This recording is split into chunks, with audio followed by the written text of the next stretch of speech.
The National Action Network began their annual conference Tuesday in Washington. The organization, founded by the Reverend Al Sharpton, focused this year's event on the results of the 2018 midterm elections and the legislative agenda ahead. Speakers included Senators Elizabeth Warren, Mark Warner, and Kamala Harris. This is 3 hours.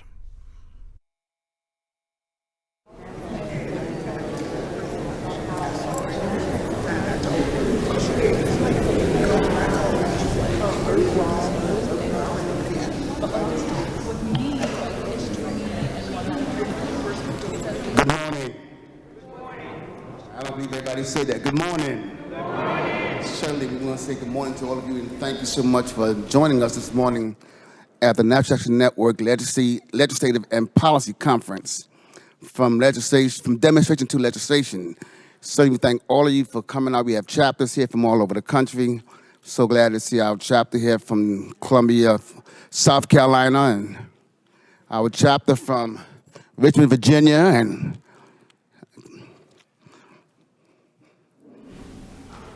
can you hear me?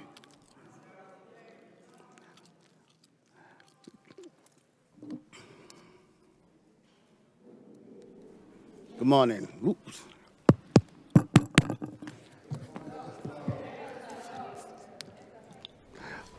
Well, I'll try to speak a little bit louder. Thank you so much. Certainly, we're happy to see all of our chapters here from around the country. We have chapters here from as far as Louisville, Kentucky, and certainly a chapter from South Carolina, a chapter from Richmond, Virginia, a chapter from Alabama, a chapter from Patterson, New Jersey, Elizabeth, New Jersey, Newark, New Jersey, New York City. And we're here this week for these 2 days to make sure that we hold our elected officials accountable for why we put them in office. So without further ado, at this time, we're going to have Mrs. Kyra Wallace to come, and she will introduce our Congresswoman from the District of Columbia, Mrs. Wallace.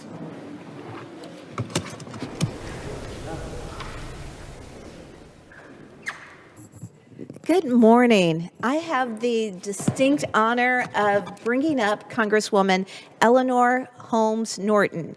And I just have to tell you a couple of things. I'm not going to read the long bio, but she is such of a powerhouse.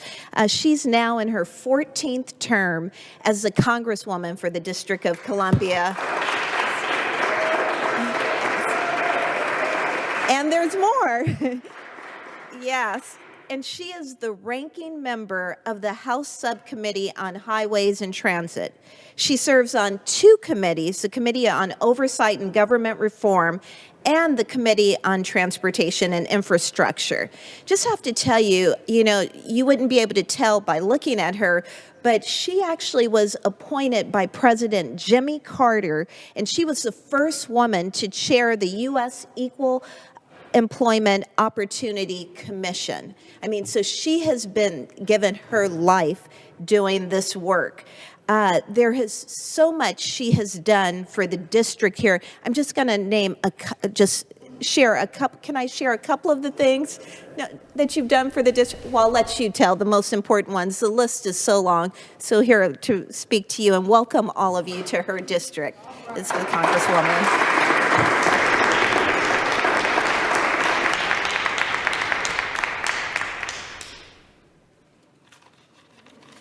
Thank you very much for that very generous introduction. And I am very pleased to welcome Reverend Al and the National Action Network itself to the Congress of the United States, where you belong this morning. I want to thank you for your contributions to our country. You heard me introduced as ranking member. Something happened on November the 3rd.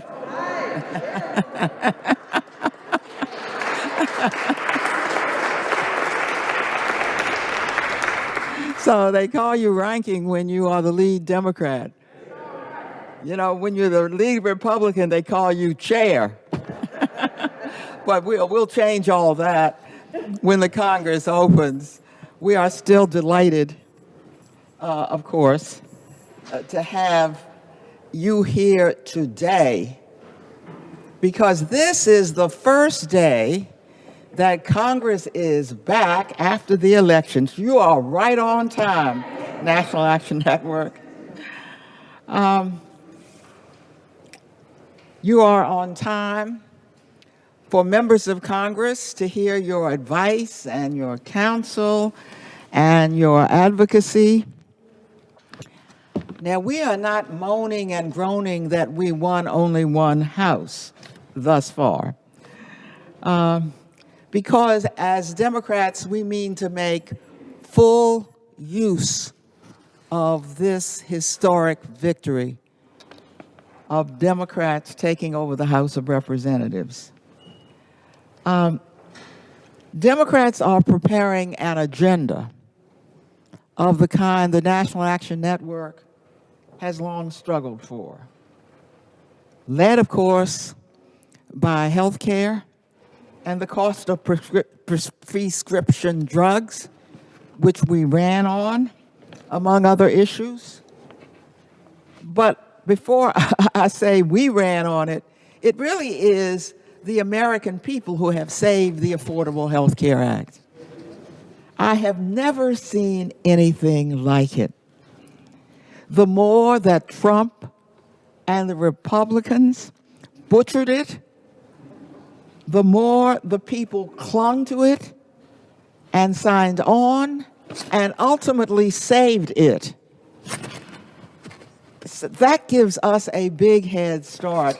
You will notice that when the Republicans saw how well the Affordable Health Care Act was doing for Democrats in the election, they decided to run on saving pre-existing conditions. You know, all of a sudden, they were for pre-existing conditions. Let me tell you something. As we put this bill together, you can't save one part without the other. This is a jigsaw puzzle. It's the whole or it's none of it. We want all of it.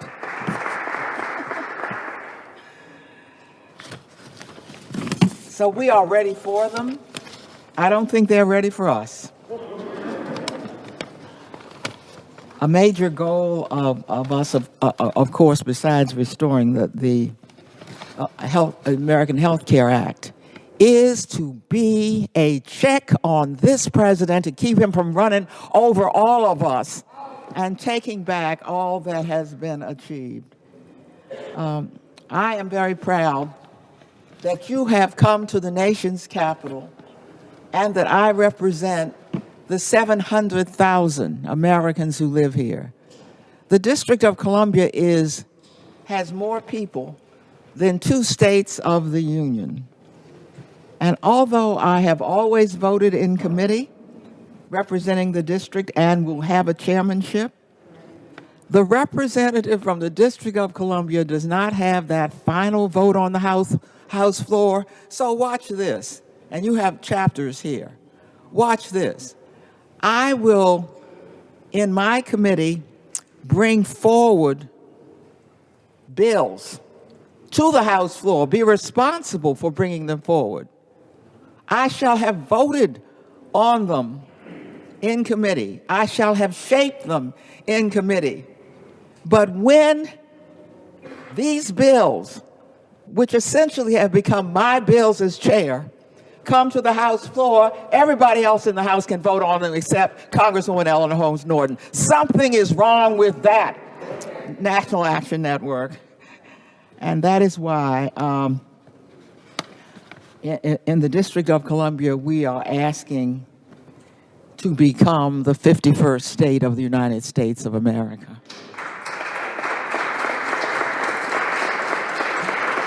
We think we have more than earned it. If you don't take away anything else from the nation's capital, please remember this as you go back home. The people who live in your nation's capital are #1 per capita in taxes paid to support the United States of America. Talking about earning statehood.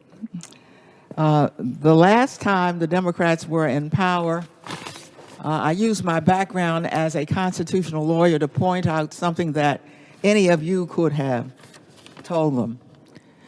Since I vote in committee, I should be able to vote in the committee of the whole, which meets on the House floor. The Committee of the Whole was not created by the Constitution. It's created by the Congress of the United States itself, just like it created the committees.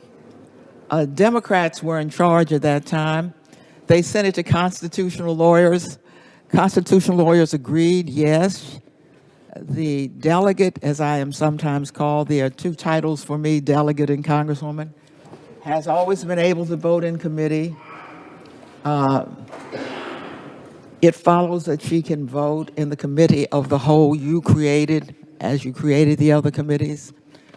The Republicans sued. They lost in the lower court. They went to the Court of Appeals. They lost, and they didn't have the nerve to go to the Supreme Court. So when the Democrats were in power, and I regret that the Democrats have not been in power for most of my service in the Congress, so I have had to work very hard for my constituents. With Republicans in power, I've even found Republicans I could work for the District of Columbia. Yeah, there are some of them here. But the fact is that I did vote on the House floor in the Committee of the Whole, and I'm sure that the Democrats will make sure that the residents of the District of Columbia have that vote on the House floor. It is not the final vote, but it is a vote. It is the final vote on many measures that come to the Committee of the Whole. So I ask you to put the District of Columbia as the 51st state on your agenda. I ask you to use your own formidable organization to press this Congress to move forward even in the lame duck session, to make full use of that session and of the coming session finally for the American people. Thank you for coming to the Congress.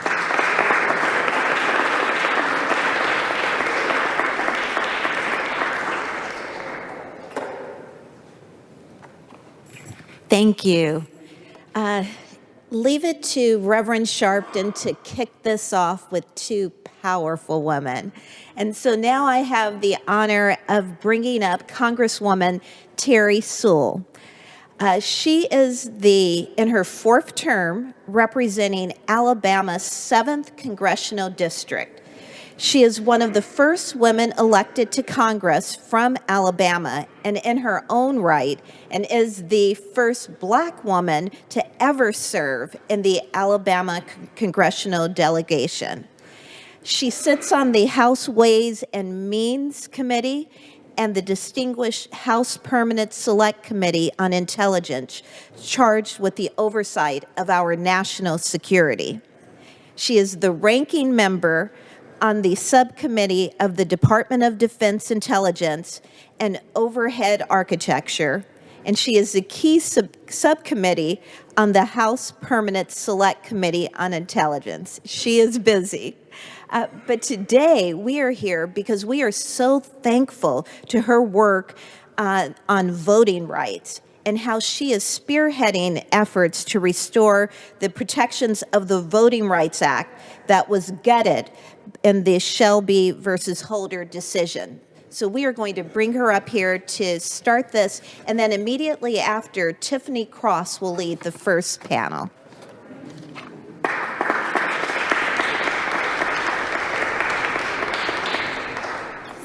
National Action Network, welcome to Capitol Hill. It is an honor for me to be here, and I think it is totally timely that your first session is on voting rights. I'm Congresswoman Terry Sewell, and I proudly represent Alabama's 7th Congressional District, which includes Birmingham, it includes Montgomery, and my hometown of Selma, Alabama. So my desire to restore the Voting Rights Act and having the seminal piece of legislation that this Congress is considering, the Voting Rights Advancement Act, is highly personal.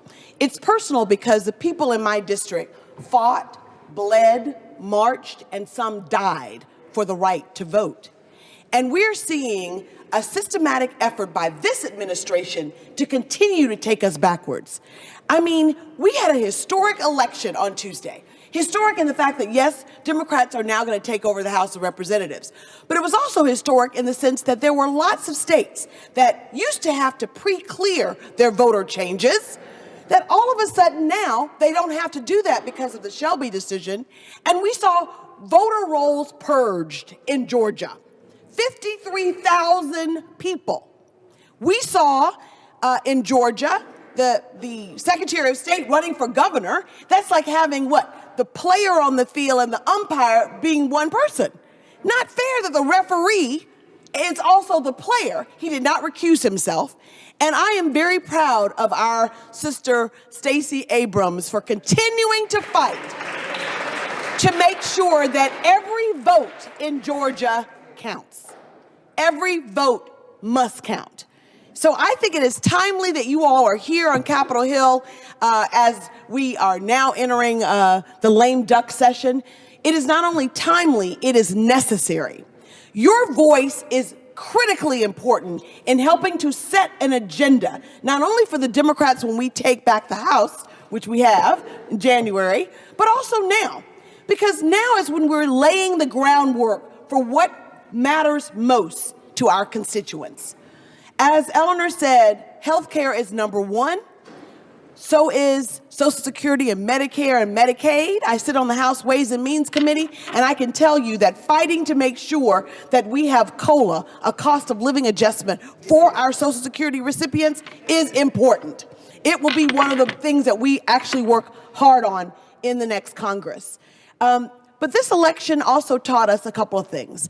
It's shown us that when we collectively vote in large numbers, we can make a difference. I've always known that.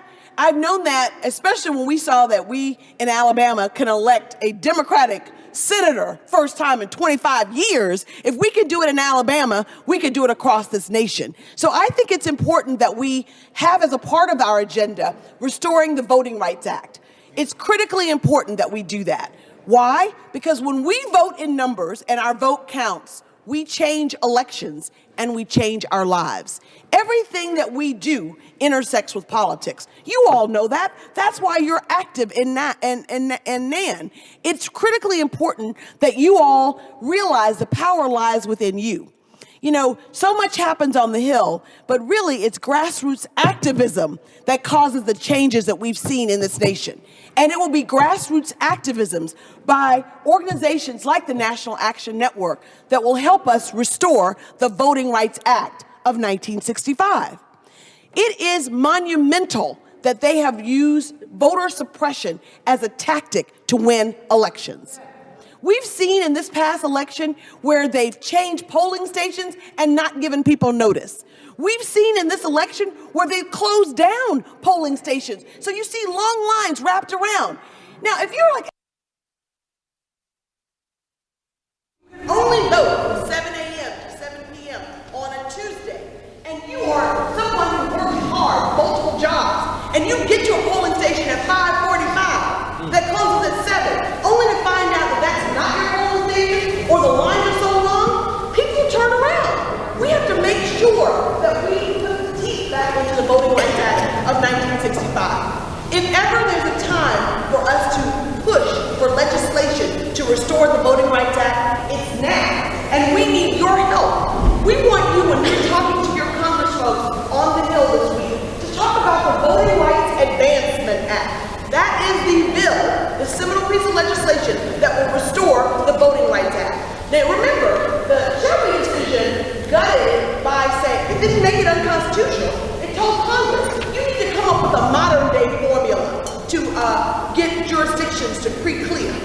That we were somehow discriminating against states like Alabama by looking back to 1960s and 1950s. We want to see modern day examples of voter discrimination that's going on. Well, this election has given us lots of examples to talk about. Lots of examples to talk about. And so what the VRAA, the Voting Rights Advancement Act, does, it not only restores it by coming up with a modern day formula, and here's the formula. 1990, going forward, if it's 5 or more statewide violations of voter discrimination, 5 or more, then those states would be opted in and have to have any future changes in law, voting laws, pre-cleared. Do you know that 14 states have had 5 or more since 1990 going forward? And I bet you more are included if we now include what happened in the 2018 election. Those states include Alabama and Mississippi, but also Arizona and California and Florida and Texas. And it is imperative that we restore the Voting Rights Act of 1965. It's imperative.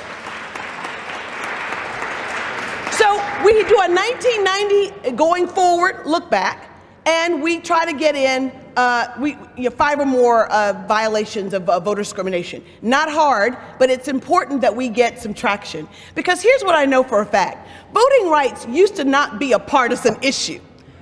You want your elected officials to make it easier to vote. Why are elected officials standing up on the Republican side and trying to stop people from voting? Not all people, certain people. They just happen to look like me and you. It's important that we make sure that we add to our agenda restoring the Voting Rights Act of 1965. And I want Nan to lead the charge on this.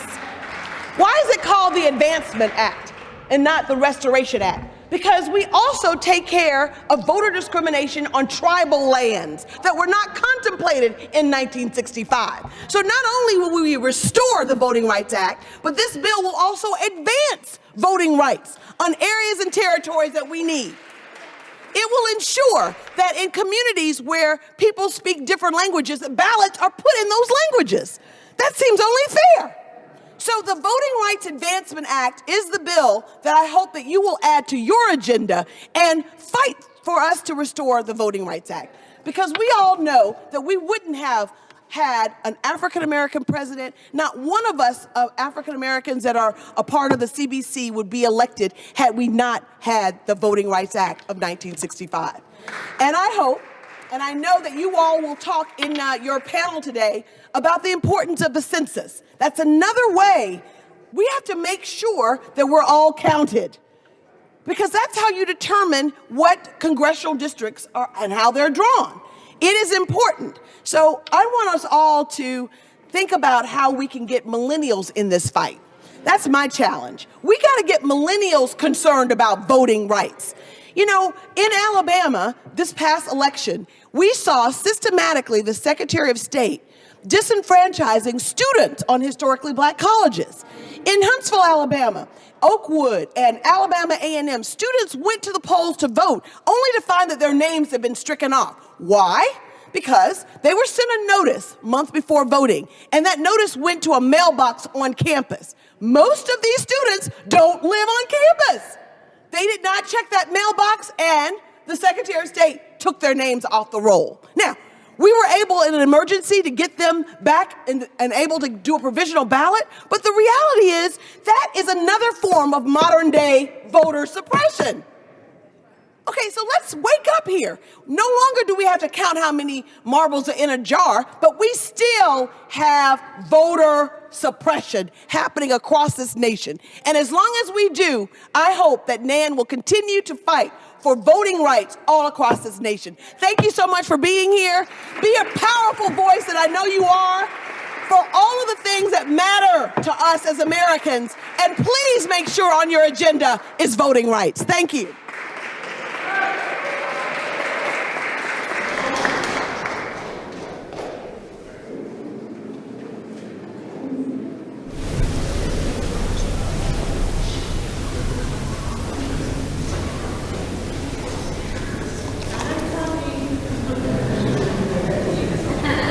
Take your time.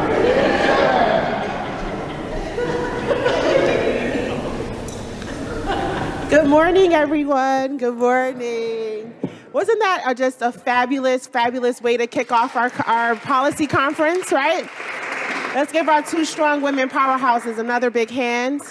And we definitely know that these issues are definitely important to us in our communities, and we cannot wait to go back and tell our constituents, tell our communities what we've learned today. So I hope you're taking notes. I just want to put that out there because we as activists have a very important job when we get back home to go to our communities and to really beat this horn for justice and equality in our communities. And with that said, I do want to bring up another very important guest of ours today. Here we are. Catherine Layman.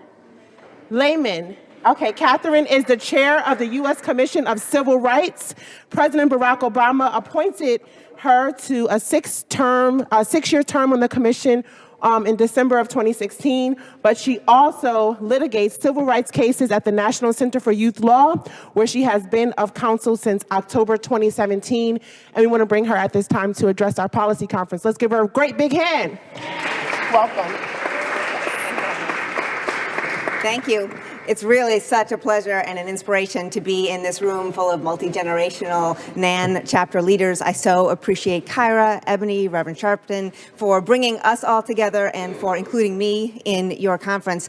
As mentioned, I chair the U.S. Commission on Civil Rights. The Commission is the only independent, bipartisan federal body charged with monitoring and evaluating the efficacy of civil rights policy and civil rights enforcement for the nation. The Commission is charged by Congress to be the nation's eyes and ears with respect to civil rights, and I hope very much that all of you today and every day will use the Commission as a resource for you so we can be your eyes and ears about what should be happening in this country. The Commission just a week ago held a briefing here in D.C. about the effectiveness of federal civil rights enforcement in the Trump administration. So you know, we are, as I mentioned, a bipartisan commission. We voted unanimously to take up this topic to evaluate what's working, what's not working with respect to federal civil rights, and our record remains open and will remain open until December 17th. I hope very much that you all will rely on us. You will use us as a repository of information. If you will share your thoughts about what works well,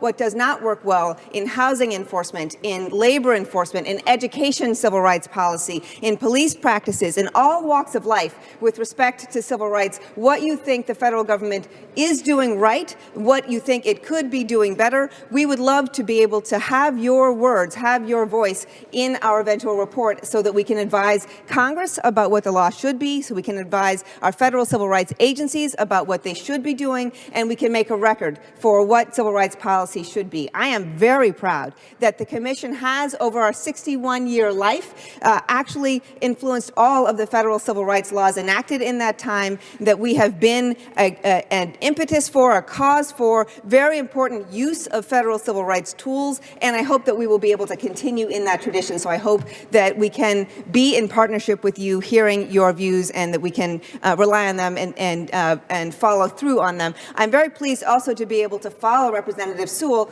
We just issued a report about voting rights in September. This is obviously a critical time. I will say to you that the Commission voted unanimously for our recommendations to Congress and for the conclusions in the report that call on Congress to pass a new law that makes sure that our voting rights are effectively enforced and that we, all of us, have all of our votes counted. We also called on the Department of Justice to be more aggressive and more active in its enforcement of existing law to protect all of our voting rights. So the key themes that Representative Sewell just raised are very top of mind for us at the Commission. I want to share with you a little bit more about what we have coming that we know will be forthcoming sooner even than next September.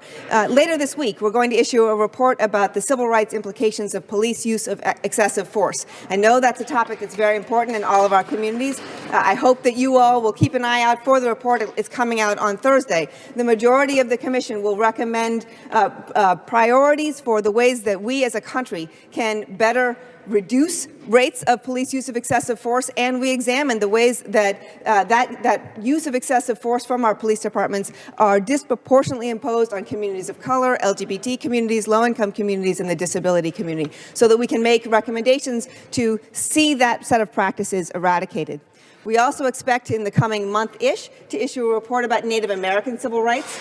We have a number of other very important topics that we've taken up that include the school-to-prison pipeline, collateral consequences of incarceration to help ensure that reentry to civil society is effective for all of our communities. And in the coming year, we're going to be taking a look at the experience of women in prison, both in federal and state prison, and the experience of sexual harassment in federal workplaces. And so we have a wide range of topics that we have voted to take up. We look forward to your thoughts about other topics that we should address. And I am eager, as the chair of the commission, to be able to ensure that we fulfill our promise to be your watchdog and we make sure that all of our rights are protected. Thank you for what you'll do today, and I look forward to being able to be in touch with all of you going forward.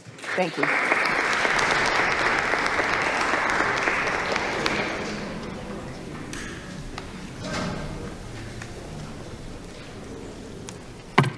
Good morning, everybody. Y'all can hear me okay? So I've been set up because I didn't know I was going to have to follow 3 dynamic women. I wish I could have gone first. They were amazing. Allow me to introduce our panel this morning. Well, first, I'm Tiffany Cross. I am the co-founder and managing editor of the Beat DC. For those who don't know, we're a daily rundown that intersects the politics, policy, and people of color. So some of the legislation that you heard Congresswoman Eleanor Holmes Norton discuss and Congresswoman Terry Sewell discuss, we write about those things. We're on target to reach 100,000 daily readers by January. Thank you, David. So while the mainstream media might permanently display the breaking news banner chasing the president's latest tweet, we actually write about things that people of color are doing and the diversity that drives the nation's capital, that casts a wide net across the country and the globe. So I do hope that you all will subscribe. You can subscribe at thebeatdc.com. You can also catch me on MSNBC, on Joy Reid, and a few other shows, and you can get that information in the Beat DC as well. So with no further ado, I will introduce this dynamic panel we have for you this morning, and I'll start to my left with David Johns, who's the Executive Director of the National Black Justice Coalition. We have Ms. Rhonda Fox, who's Chief of Staff to Congresswoman Alma Adams, and she's doing amazing work around diversity on Capitol Hill. Welcome, Rhonda. We have Todd Cox with the NAACP Legal Defense and Education Fund. Welcome, Todd. And we have Mr. Jose Morales, who's with the NDRC, the National Democratic Redistricting Committee, and that is run by the former Attorney General Eric Holder. Welcome, Jose. All right, so there's been a lot happening since last Tuesday. I know I've been pretty outraged and angry since 2016, and that anger has not subsided, but I do feel more energized knowing that there are some checks and balances in government. Just over the weekend, I don't know if you all saw that Senator Cindy Hyde-Smith out of Mississippi and her comments about the public hanging. So I don't think too many people in this room were surprised. I was surprised at how many people were surprised. We know what it is.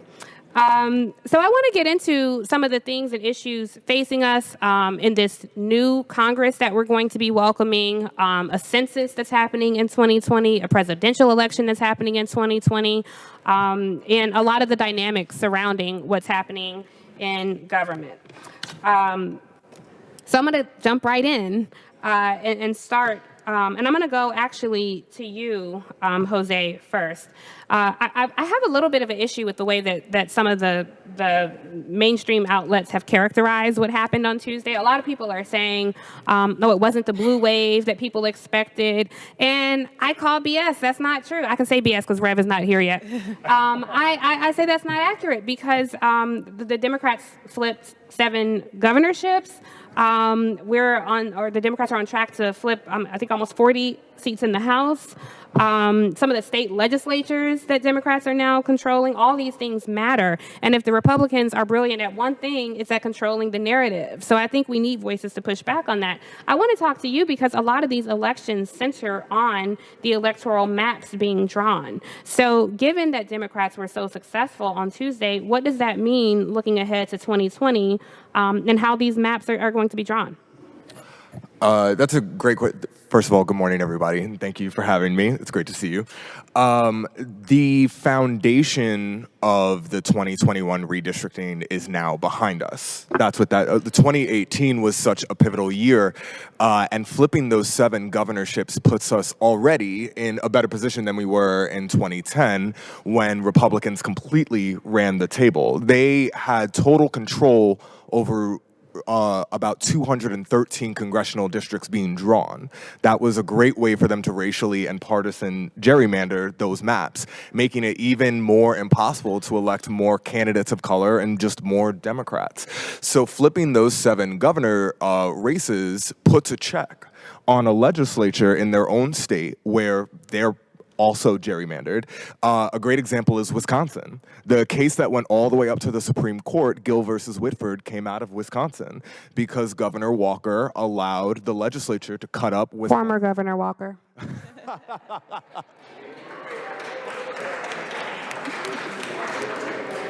So now when Governor Evers has the chance to block that kind of voter suppression in gerrymandering, because that's what gerrymandering is. And it creates this double effect. You mentioned the narrative around what's going on. Considering everything the Democrats had going against them, Tuesday night was exceptional. Exceptional. Competitive races in Arizona, Georgia, Texas, and Chris Kobach will be unemployed in January. That's incredible. That's incredible. So, in the words of Barack Obama, better is good, and I'll take better. And it's clearly not over in Georgia and Florida. The candidates continue to fight for every single vote. And that matters because when these Democrats are in office, whether they win now in 2019 and 2020, they don't just run as a check against the president, which, as the Congresswoman mentioned, is extremely important. They run for us. They enact policies for us. They stand for something, which can help to bite the anger that has been flowing through, because we can't stop being angry, and we want to stop being angry, but that's what a Governor Evers and a Governor Whitmer and a Governor Kelly and Congresswoman Ocasio-Cortez and Senator Sinema do. They fight for us, and now that means having a seat at the table at redistricting. Excellent. If you all have questions, I believe you may have index cards. If you don't, I believe someone will give them to you, and you can write them on an index card if you have questions. So you mentioned, Jose, some of the things that are happening in Georgia and Florida, which brings me to you, Mr. Cox. So in these 2 races, they're very different dynamics between Georgia and Florida, but I would say that the common denominator in these 2 races was voter suppression and racism, and we have to be able to say both of those things. I hear a lot of headlines on the cable news network saying, Ron DeSantis said something with racial undertones. I mean, I think we have to be able to say it's racial overtones, and it was a lot of racism driving the suppression that we saw in both of these states. NAACP LDF was very out front on these battles. Sherilyn Ifill was constantly out there making headlines with some of the lawsuits. If you could just give us a recap of where things stand today and what this tells us as we look ahead to 2020. Sure. Well, as we've already discussed, the count is ongoing all over the country, but in Florida and Georgia in particular, Florida is heading to is in a recount. I won't go into the details of how we got there, but Florida's in a recount. Georgia may be going into a runoff, and the not so subtle, at least for us, overt things that happen. I guess the takeaways are voter suppression. And I think that, LDF was on the ground in many states, including Georgia and Florida. We saw ourselves many examples of voter suppression. I mean, I don't want to douse the enthusiasm. We obviously saw a lot of voter turnout, a lot of voter enthusiasm. But that was almost despite efforts ahead of time to suppress the vote. You heard the Congresswoman talking about Secretary of State Kemp in Georgia, who just in a just odd, just bizarre fashion, sort of befitting this new abnormal that we're in, was both the arbiter of the election, but also running for governor. He set up a system, basically two strategies to suppress votes. One, something called exact match. where if you make any kind of mistake, any kind of what I would consider normal mistake on an election, on a voter registration form, it could be rejected. You'd be struck from voter rolls. He also struck people who were so-called inactive voters, and we know from what happened in the Supreme Court that was upheld in Ohio. So there's a lot of voter suppression afoot. A lot happened in Georgia. A lot happened in Florida. And, there's no surprise as to why that happened. Again, it was alluded to by the Congresswoman. The case Shelby versus Holder, 2013 Supreme Court case, gutted the Voting Rights Act. And when we say gutted the Voting Rights Act, I'm going to explain to you what that means. Before Shelby, when I was at the Department of Justice, when any state, not all states, but certain states that had a history of discrimination, most of them in the Deep South, some also New York, Arizona, California, states that discriminated against voters, had a history of doing that against minority voters, had to submit their voting changes, polling place changes, redistricting plans, any kind of voting change to either the Department of Justice or a court here in D.C. before it would be allowed to go forward. When that was removed in 2013, we saw the floodgates of voter suppression open. Something like 20 states passed all kinds of examples, all kinds of laws that suppress the vote. Highlights include state of Texas, sort of frequent flyers of voter suppression, Alabama, both of which passed photo ID requirements, restrictive voter ID requirements that LDF and others participated in suing over. Redistricting plans that, with surgical precision, in the case of North Carolina, excluded African Americans from having opportunities to elect candidates of choice.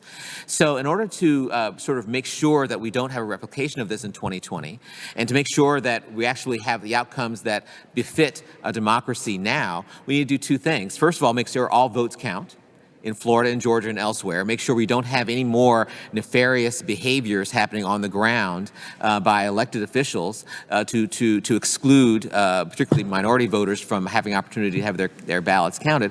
But then you also need to restore the Voting Rights Act. Bring back the parts of the Voting Rights Act that, again, Congresswoman Sewell discussed, that require jurisdictions to submit, certain jurisdictions to submit voting changes to either the Department of Justice or here in D.C. to make sure that discrimination doesn't happen on the front end. LDF is suing, is actually in court today, to make sure those students that Congresswoman talked about in Texas have their opportunity to have those provisional ballots voted, Alabama, have those provisional ballots counted.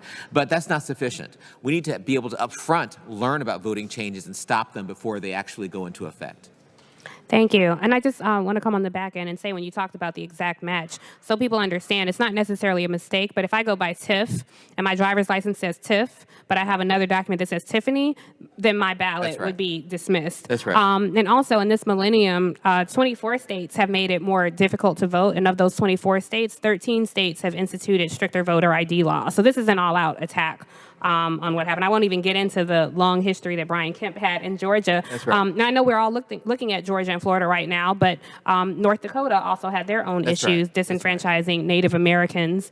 So this is rampant across the country. Can I add something? Please. I'm sorry. I didn't start with this because I didn't want to really set the tone to be so negative. But voter suppression is really a tool of white supremacy. In the past, when my mom and dad were trying to exercise their franchise, they used intimidation, violence, to suppress the vote. And it was an opportunity to suppress the votes of particularly African Americans, Native Americans, Latinos. And they're doing the very same thing. And I think if Congress wants to make sure that what happened in Charlottesville, make sure those platitudes they rolled out regarding white supremacy have any meaning at all, they will have hearings on opportunities to expand the franchise, to restore the Voting Rights Act, but also expand the franchise to allow more opportunity for folks to vote. Thank you. So, Ms. Rhonda, I'm curious to talk to you this morning because, I just applaud the work that you've been doing around diversity and creating a pipeline for Black women on Capitol Hill. Black women save everything. So thank you. And we're not tired yet. We're still going. So I wanted to ask you about, now that people have hurdled every obstacle put before them, this is going to be the most diverse Congress the country has ever seen. We're seeing for the first time, this is impossible to believe, but for the first time, 2 Native American women will be represented in Congress, which I think is amazing. We'll also have the first Muslim woman in Congress, the youngest woman ever in Congress with Alexandria Ocasio-Cortez. So what does this mean for you, for Capitol Hill, and the work? I know a lot of us are looking at how these members are going to be staffing their offices. Just so people know, people of color make up 38% of this country. On Capitol Hill, people of color only make up 13.7% of senior staff. So this is something that has to change. Rhonda's been leading those efforts. So Rhonda, tell us what we can expect from this very diverse Congress. Yeah, sure. Before I dive into that, I do want to say and give credit to Tiffany, because a lot of the power that we've been able to gain and a lot of the positioning on Capitol Hill that we've been able to gain from our members on down to senior staff has come from organizations like The Beat, giving us a voice, telling folks, look, this is what the members, yes, of the Congressional Black Caucus, the Congressional Hispanic Caucus, this is what they are doing. They are serious legislatures that are here to represent the diversity of our constituency. So thank you for making that all possible. We're very excited to see this diversity that comes into Capitol Hill in the upcoming Congress. Having so many women come to the Capitol, women who are problem solvers, who have been through very unorthodox backgrounds, that are not your tried and true politicians that are set in their way. These women are coming here ready to move the ball and the pendulum forward. And the question is, how do we as staff harness that energy? And we're not going to be able to do that if we don't have staffers that look like these women, if we don't have staffers that look like the National Action Network.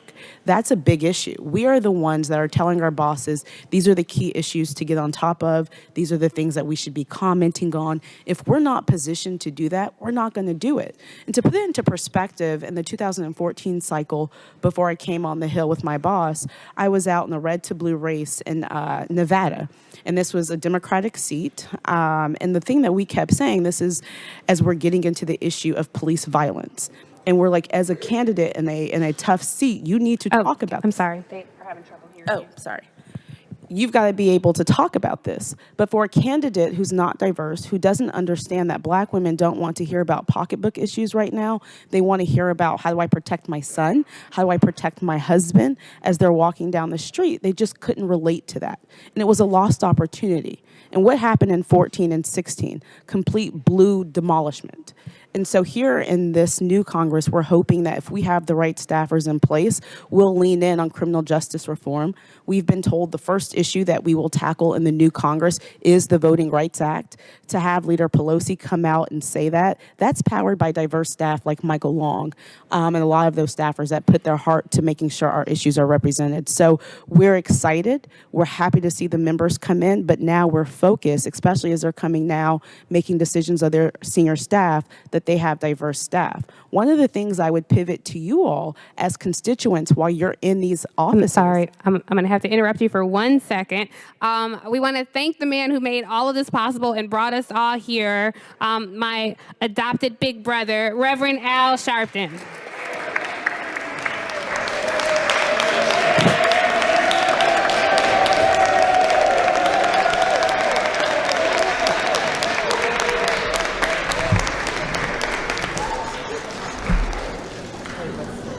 Good morning. Give another hand to Tiffany.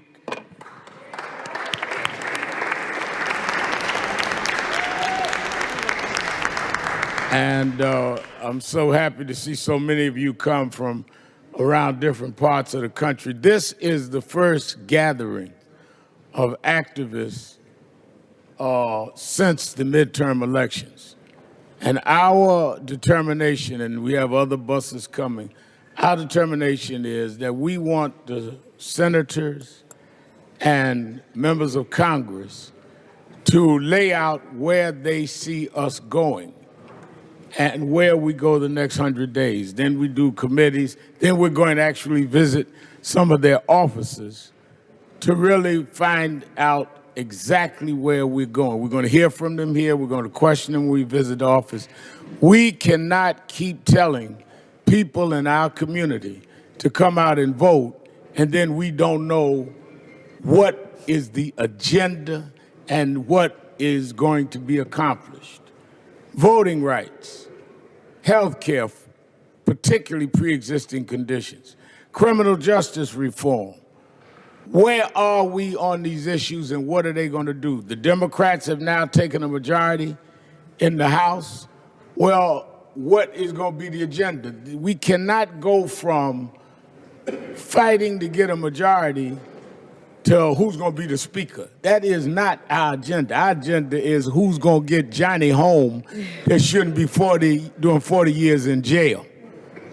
All this beltway politics does not work on Main Street or Martin Luther King Boulevard.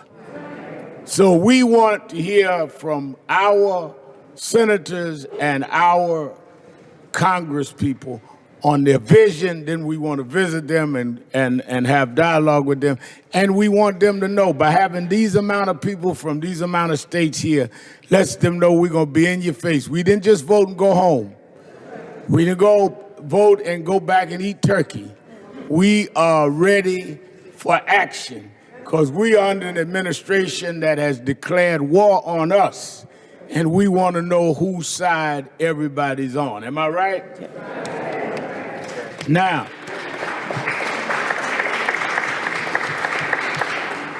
no one has worked the Beltway better and gives us clearer guidance than Tiffany Cross with thebeatdc.com.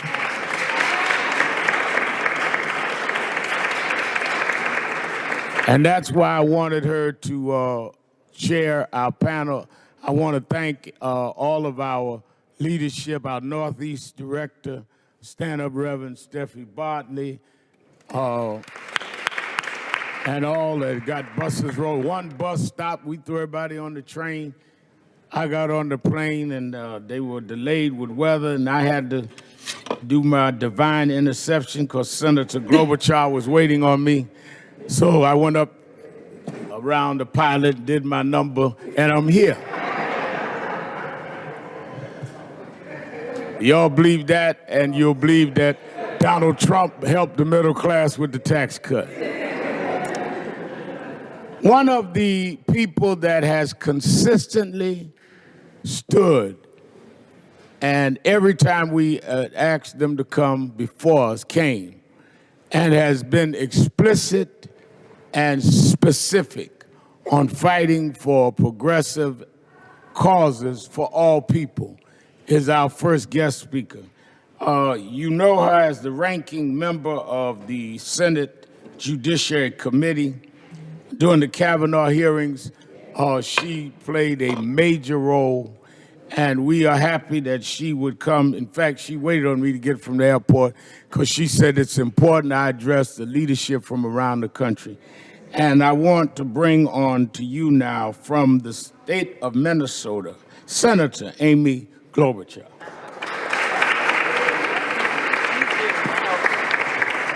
Well, thank you so much, Reverend. Thank you for your leadership. Thank you to all of you. I want to start by some really good news. I noticed that you're wearing your purple tie, right? And I'm wearing purple, which is the color of Minnesota because it's the color of the Vikings and Prince. Yes. But it is also the color of a purple state, and this year, Minnesota, we won big in a purple state. And we not only elected our first African-American statewide, Keith Ellison, to the Attorney General's office, but we also elected our first Muslim American woman to Congress in Ilhan Omar. And we elected our first indigenous woman in the country to executive office in Peggy Flanagan. That all happened in our election in Minnesota. So I want to thank Al for his leadership. I've got to see him firsthand work on maybe not these issues that just get every headline. Maybe he does some of that too. But I got to see Reverend Sharpton work on some antitrust issues to make sure the antitrust laws and the way we handle these mergers allow African-American voices and content on TV. I've got to see him work on when we had real problems during the downturn and stand up for this community. So I want to thank him for that. That's okay. I want to mostly thank your National Action Network for everything you've done to make sure that every vote is counted. Every vote is counted. You know what happens when every vote is counted? Well, we just found out what happened last night. Kyrsten Sinema was declared the winner in Arizona. That's what happens when every vote is counted. And when you look at what we are dealing with right now in Florida, where literally they are attacking the integrity of poll workers, people who are just there doing their jobs. And we once again say every vote should be counted. When every vote is counted, then it's right. You look at Georgia, where the wait at one polling location was over 4 hours long. It's in America today, when election officials opened the polls. You look at the candidate on the Republican side there, the Secretary of State, while running for governor, held up the voter registration of 53,000 people, including over, in one case, a hyphen in a name. Well, you know what? In Georgia, every vote should be counted. And that is how our candidate can have a fair shot. That's what's got to happen. So I have spent a lot of time on voting issues. I'm the ranking on the Rules Committee, and that's our job. And I also am on the Judiciary Committee. And so that is going to be a major focus. When Reverend Sharpton asked about the agenda, I think number one on the agenda has got to be our economy, and then you can't have a fair economy for everyone if you don't have fair voting acts. And that means reauthorizing the Voting Rights Act, and it means passing my bill to allow every single person, when they turn 18, to automatically register to vote. That is what we need to do if we're going to do that. So I look back to where we got to in this last Tuesday, and I got to go back to election night, right? Back in 2016, that night of so much hope when people thought that Hillary Clinton was going to be our next president. I was going around Minnesota. I got back home, and I got this text from my daughter. She was in college at the time, and I had forgotten that she was at Hillary's party in New York. And I felt this horrible mom guilt because I forgot she was there. And the text from her said this. All it said was, "Mom, what should we do now?" And I wrote this guilt text back, and it said, "You know what? You're staying at our friends tonight. This isn't going well. You've got to leave. The subway's still running, and you have a test tomorrow." That's what I wrote. She writes back, "Mom, I mean our country." And that is the question literally that I have answered every single day since that election.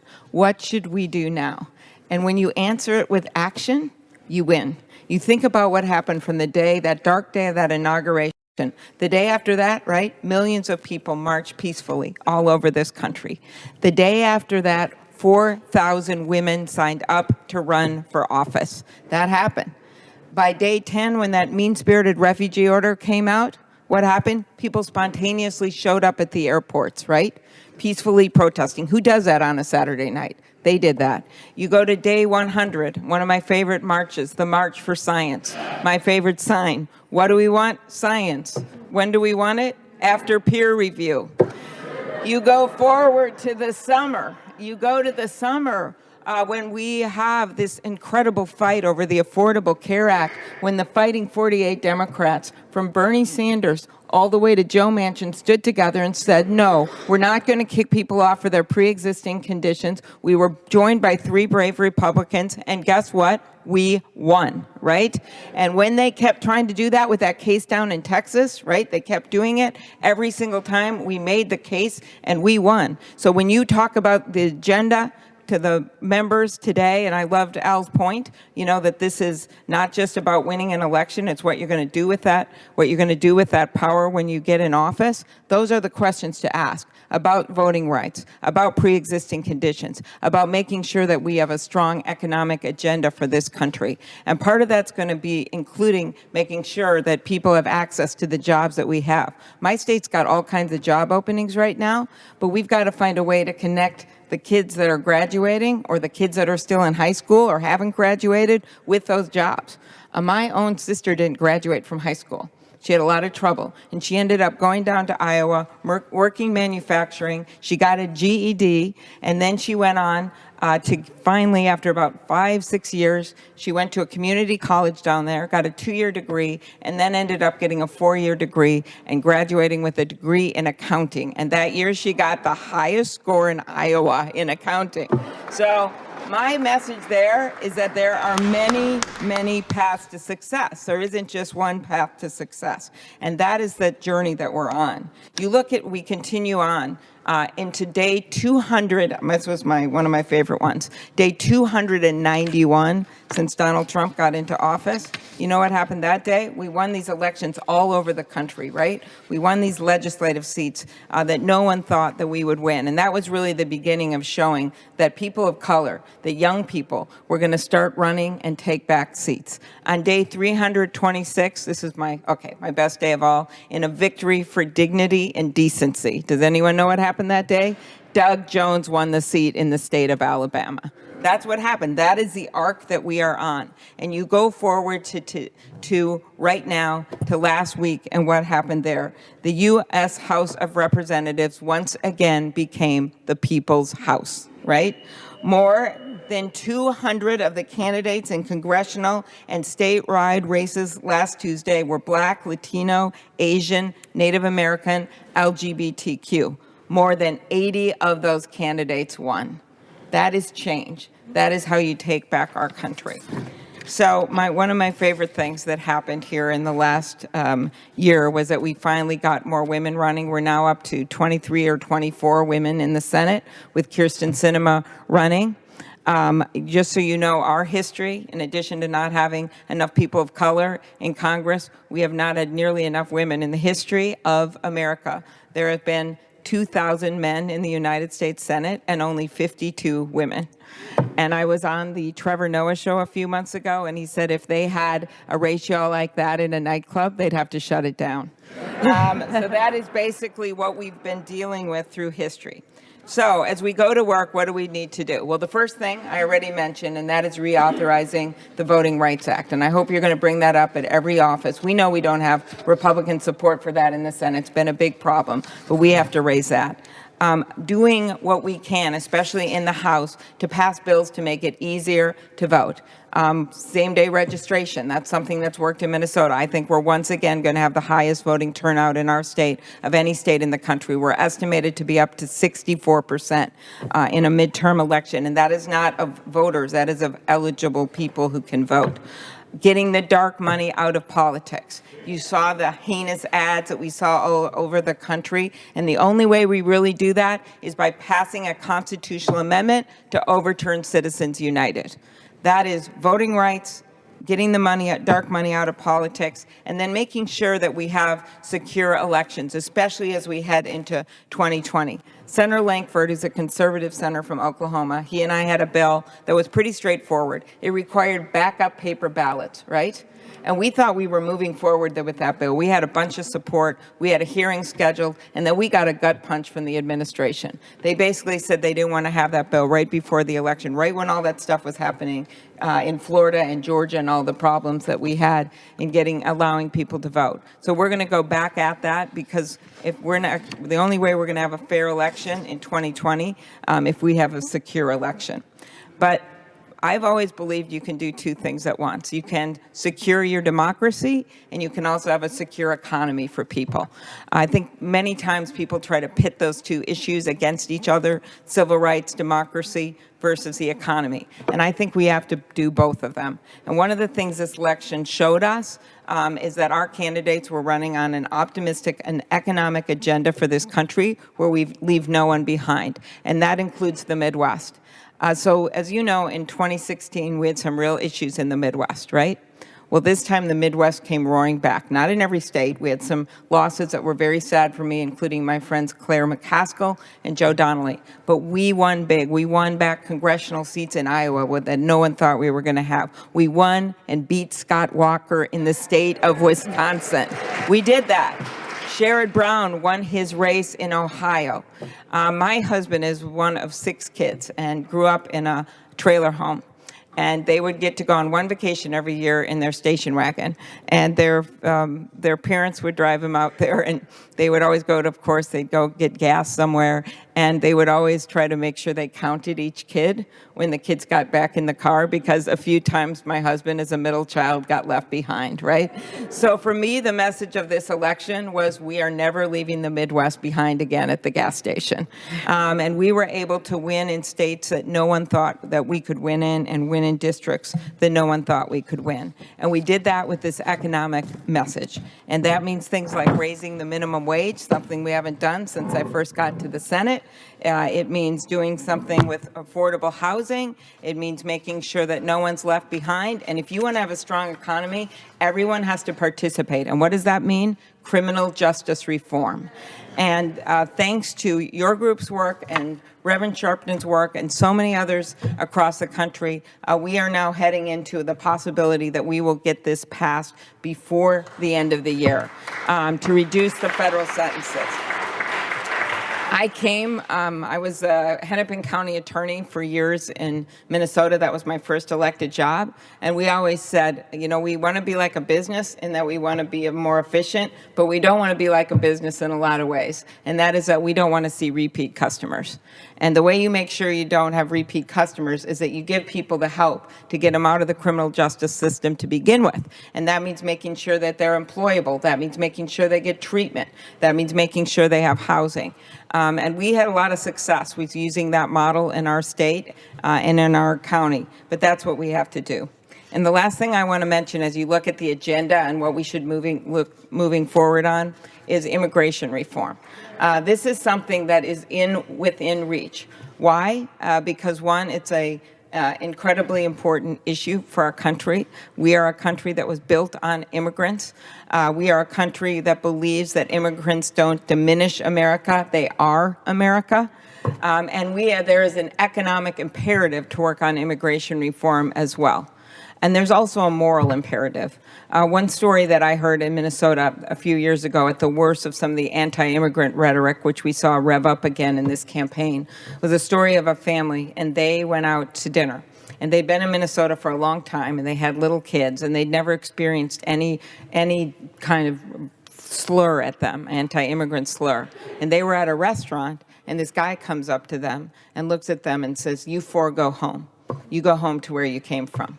And the little girl looks up at her mom and she says, "Mom, I don't want to go home. You said we could eat out tonight." You think of that words of that innocent child. She didn't even know what he was talking about because she only knew one home. And that was my state, and that was your state, and that was our country. So that is what we've had to deal with a president that says literally, after what we saw in Virginia, after that horrible white nationalist rally and that bloodshed, what did he say? He said there were two sides to this issue. There are not two sides when it comes to racism, when it comes to anti-immigrant. There is only one side, and that side is American side, and that side is our side. So I want to wish you well in your day today, going around and talking to your members of Congress. I think it is really important to congratulate the new members. If you get to meet them, they're probably still trying to find their offices, right? In the Senate, they put them in trailers, just so you know, at the beginning. But if you aren't able to see them, that you tell their staffs and you tell some of the people that have been here for a long time, especially, that this is the moment. We delivered in this election for the country delivered. But what matters is that there has to be action. And I think that the issues that we've laid out here today with healthcare and the pre-existing conditions, with doing something to make sure that we have a strong economy for everyone, to move forward on criminal justice reform, which literally might be right around the corner, and to certainly move forward with what we're seeing right now in Georgia and Florida on voting rights. That is an agenda that's doable. That is an agenda that people are crying out for. So let's get it done. Thank you, everyone. Give a hand, Senator Gorbachev. Let me say this. Let me say she was very specific, which is what we want. Voting rights, criminal justice, her bill in the first 100 days, and we certainly on the criminal justice bill this year. So I think she really respected us. I want her to know that as she has to make her leave, that I don't put a lot of pressure on people, but the rumors about who's going to run for president, she told me in the back, "Look, Al, I'm here to talk to the people specifics." And I do know when I ran, we had to go Iowa's first, then New Hampshire, than South Carolina. Now, Elder Johnson, who heads South Carolina National Action Network, is stand up, is right there. So just in case, Amy, in case you run, you might want to exchange numbers, just in case now. I'm not starting nothing, just in case. All right. Give another hand, Senator Governor. Let me give it back to Tiffany. Thank you. I am too. Can I end my thought real quick? I have nothing to end my thought on. Okay. Yeah. So now I have to follow Senator Klobuchar and Reverend Al Sharpton. I will try my best. Yeah. So sorry, Rhonda, you were interrupted. I want to let you button up your remarks. Just really quick. I think what the senator said about young people of color are deciding elections. We are. But it seems like we're not good enough to get a job on Capitol Hill. And we've got over 2/3 of this body that does not have a single senior staffer of color. We have 19 committees in the U.S. Senate that report absolutely no diverse staff. We've got less than 20 black women serving as chief of staffs, despite the fact we are the highest voting bloc in this country. There's only one black woman that is a chief of staff to a non-congressional Black Caucus member. And in 2018, that is not okay. So my charge and challenge, if we want to push forward on voting rights, we want to push forward on criminal justice reform, we want to achieve these robust progressive agendas, we've got to have the staff in place to get it done. We won't get inclusive policy if we don't have inclusive members and inclusive staff. So as you're going about the Hill today, the first question to ask, what does your staff look like? And if they don't fit the demographic, it's not good. Thank you, Rhonda. So David, this brings us to David Johns, my longtime friend. So David and I actually started the panel sitting right over there debating already before we even got to the stage. So I want to ask you, David, because we talked a little bit before we got up here. So there's been a lot of conversation around millennials and people of color voting. And, you know, sometimes the storyline can be that millennials don't participate. David has his thoughts on that. But I do think it's an interesting thing. We talked about it a little bit that I think the first year after voting rights passed, there was something like 42.6% of black people, eligible voting age black people, voted in the election.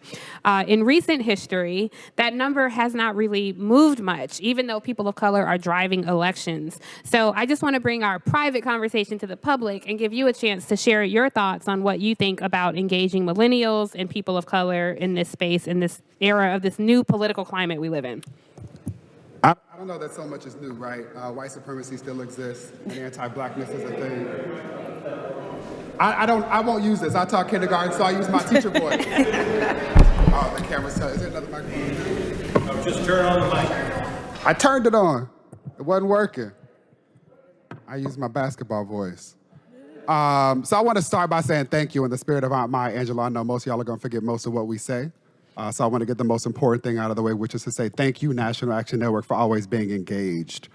What I know is that anti-blackness and white supremacy still exist, but I also know that black people have always resisted and shown up and shown out in spite of the challenges that we faced, which is the conversation that Tiffany and I were having, which is that too often when people talk about us, they don't tell the whole story, right? And so if you let pejorative white media tell it, it's that we didn't do enough, right? The night of the election, the messages were still, in spite of the fact that black women do what y'all do always, show up and show out, even when we don't support y'all, right? That we weren't doing enough. It was that young people didn't show up enough, and if they had, things would be different. The reality is that the numbers for young people that turned out in this most recent election were 400 times greater than the previous election. That's in spite of people telling them that you shouldn't go to this poll, or people closing polls, all of the voter suppression stuff we've talked about. We also haven't even talked about the fact that there are still white supremacists showing up in places where black people are trying to vote now. We've talked about these policies that exist, but we're not talking about the practices. In Florida, the Proud Boys right now are in Broward County, where people are protesting, asking for every ballot to be counted. Why are they there? To intimidate, to force people to go home, to be afraid, to not claim the space that we are owed simply because our people are the founders of this country. We built this for free. And so I say that because, again, when you say to people time and time again, you haven't done enough, you are not enough, they will start to believe it. And we have to talk to our babies about being proud of what they're doing in spite of the shit that they face. Excuse me, I know Rev left. So there are three things that I want to talk about related to all of this. And one is that we have to be not distracted by everything that's going on. This is the most diverse Congress. There are more than 100 women who will be in that office. But as Rhonda said, unless we hold them accountable, nothing will change, period. In this space, I want to encourage you all to think about leading in unusual and maybe some novel ways.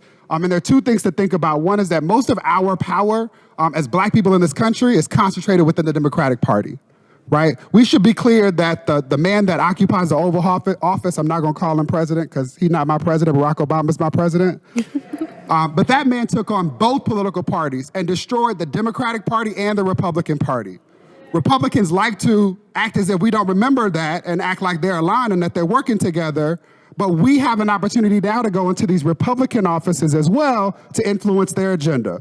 Why does that matter? That matters because there are more than 75 Republican members who are in positions of leadership and authority who are not coming back, period. There are 50 of them who retired or quit. There are 25 of them in the House whose jobs we took and they were real shook about it. And 29 of those people, or 39 of those people had chairmanships of committees or subcommittees. And the reality now is what Rhonda was talking about is gospel. You guys will encounter staff members who know more about these institutions than the members that we have now elected. And so we have to go into spaces where we are not normally welcomed to remind people that you work for us because we live where y'all are too, and ask them to do the job of making sure that every member of our community is free. So this is where some of y'all are gonna get real uncomfortable. I'm gonna remind you what Fannie Lou Hamer said, which is that none of us are free until all of us are free. But too often in Black spaces, we forget members of our community. So while we're talking about voting rights and enfranchisement and celebrating the victory of having 1 million felons in Florida who can now vote and will change things for the foreseeable future, we also have to remember that Black, lesbian, gay, bisexual, transgender people live in the South with other Black people. We don't have the privilege of moving to white spaces where that part of our identity becomes the thing that we draw power from. We live in states where it's legal to discriminate against us, where there are laws that make it impossible to pass laws to protect us. Why does that matter? Because all the things that we've been talking about, healthcare, the right to vote, the right to self-determination, is even more challenging when you have an additional stigma. When you stand in the middle of intersectionality, all of the women of color in this room are nodding their heads because they know what I'm talking about because they live in this world as both Black and female. I'm saying this to say that in this year alone, we have seen the death of 30 Black trans women, Black women in the South, 8 of them in the state of Florida, and we don't talk about that. And so we're gonna talk about all of us getting free and us moving to a point where our country owns up to our founding, then all of us have to be included. So we need to be asking for the Equality Act to be passed. We need to be talking about ensuring that all of our kids are safe. Don't forget that there's a white woman who is leading the Department of Education who knows nothing about education. Period, right? We can't be distracted. We've talked a lot about the school to prison pipeline. There's also the school to sex trafficking pipeline that affects Black girls who are disproportionately suspended and expelled. Catherine Lehman, who you all heard from, was also President Obama's civil rights enforcer. She's responsible for why we all know the statistic that says that for every one white boy who's suspended or expelled K-12, the rate is 3 times higher for Black boys. Few people ever acknowledge that it is 6 times higher for Black girls. So there's a lot of work for us to continue to do, but I will end where I began, which is say that unless we get into these offices at every level, not just here on Capitol Hill, which is important, right, but at the local level as well, and hold people accountable over the next 2 years, all of these victories that we're celebrating now will be for naught. Thank you, David. And thank you, please. I just want to say, if you have questions, please wave them in the air, and someone will be around to collect your questions. And I also want to acknowledge Congressman Al Green, who has joined us, who will be coming up soon. Going to acknowledge his presence being here. So I know we are running a bit behind schedule, and I want to try to keep us on schedule for the next panel. So I'm going to do one quick last round for our panelists who all have to go as well while we see if there are any questions. And just to tack what you said, David. Sharice Davids, the first Native American, is also a lesbian elected to Congress. Kristen Sinema out of Arizona is the first openly bisexual woman elected to Congress. So again, these are historic times. And, I just appreciate your remarks about that because these issues have underlying meaning in the Black community when we talk about the intersection of civil rights and the LGBTQ community. So I thank you for raising that. Really quick, is there any questions before I give the panelists a chance to close us out?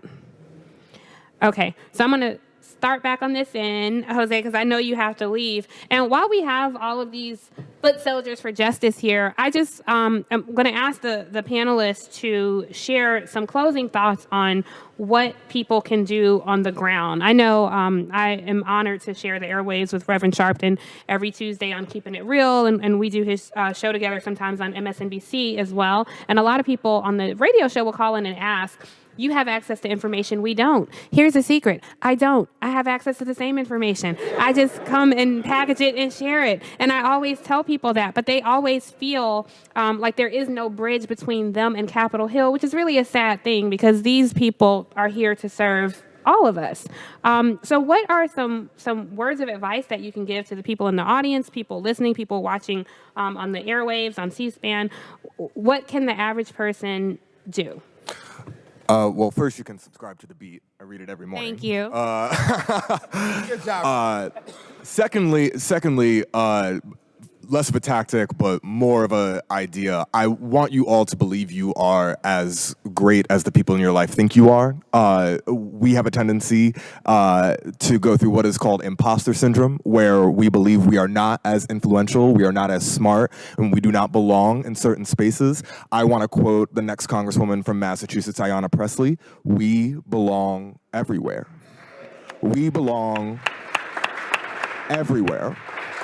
And what I mean by that is that no one in this room, I believe, and I've had the chance to meet a couple of you, is so haughty, so arrogant, so on their high horse about what they don't know. That's not us. That's not who you are. You go back to your communities. You constantly learn. Keep doing that. And what I would say is, going into these next couple of years, do not despair. Don't worry about the Beltway scuttlebutt. Focus on these local elections. Focus on these states where the voter disenfranchisement has been amped up to 11. The reason they are trying to take the vote away from us is because it matters. That is it. And it is worth fighting for. And it has been paid for in blood. Focus on these governor elections, these mayoral elections, these district attorney and prosecutorial elections. Eyes on the prize, the same way it was 50 years ago. Eyes on the prize, keep talking. Keep talking to each other, especially when you're sad. And take care of yourselves. Listen to your favorite music, eat your favorite food, but keep going. Because these races don't stop. I hope you have a great holiday season, enjoy, eat some great food, and then we need you back here in January. Come. And if you don't know, and if that's not enough, my name's Jose Morales.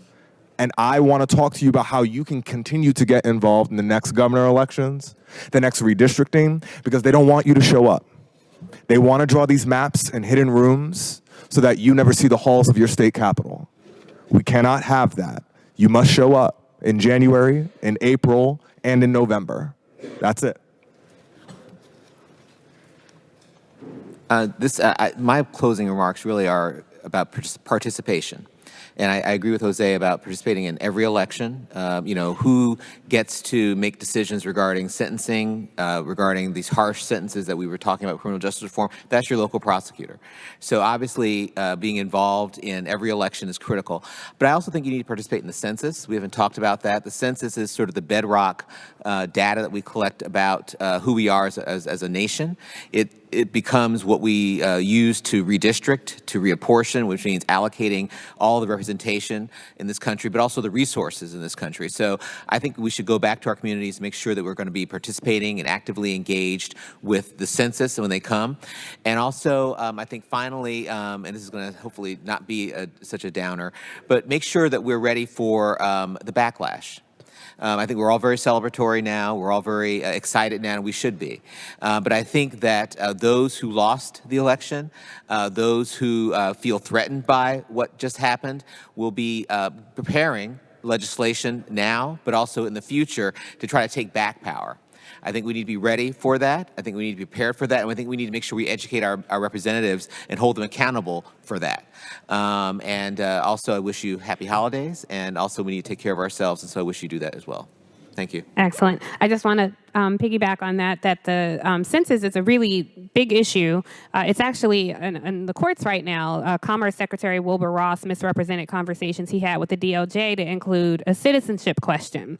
So we know why that citizenship question was included, or he wants it to be included, because that would discourage a lot of immigrants from participating, particularly undocumented immigrants, and the census determines resources all across the country. So that's a major issue. If you didn't know about it, it's probably because you don't subscribe to The Beat. We wrote about it, so be sure to read that. Rhonda, what would you recommend that people focus on and do as we look forward? Absolutely. Well, first off, you all are the National Action Network led by the Rev, so I think you know what you need to do. But what I want to use is this really quick moment as a chief of staff to just give you a little bit of tips as you go and you lobby, because yes, this is our moment. It is time to hold these new members and all of our elected officials accountable. When you go into these offices, I beg that you remember, we work for you. You do not work for us. We are elected because you chose to put us here, and we owe you a responsibility. So come into these offices ready to tell your story, to advocate about the issues that matter to you. Talk about your personal stories. When you're in front of these staffers, don't get caught up that it's not the member.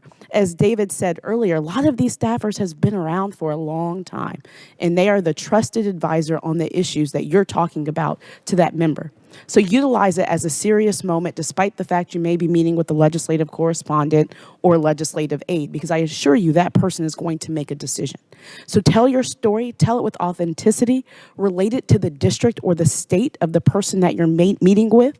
If you come in and tell me that 80,000 people in Charlotte, Mecklenburg will lose their health care if we repeal the Affordable Care Act, guess what I'm going to do? Ensure that that does not happen. And we saw that happen with the ACA. We should have lost that battle. But folks like you came, told your story, were authentic, and related it to our districts and constituencies, and we protected the Affordable Care Act. So I look forward to you coming to our offices, holding us accountable, making your voices heard, and truly making us work on inclusive policy that moves our communities forward, because we can't afford it. And the last thing I would say, the next battle we have is the census.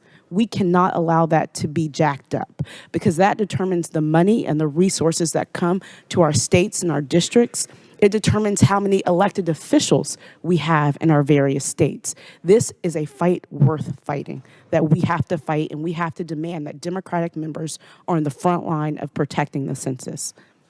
Okay, so David, I just want to say before you get started, there were two questions, and if you want to tackle them, that's fine. One is, how does the SCOTUS impeachment process work, the Supreme Court impeachment process?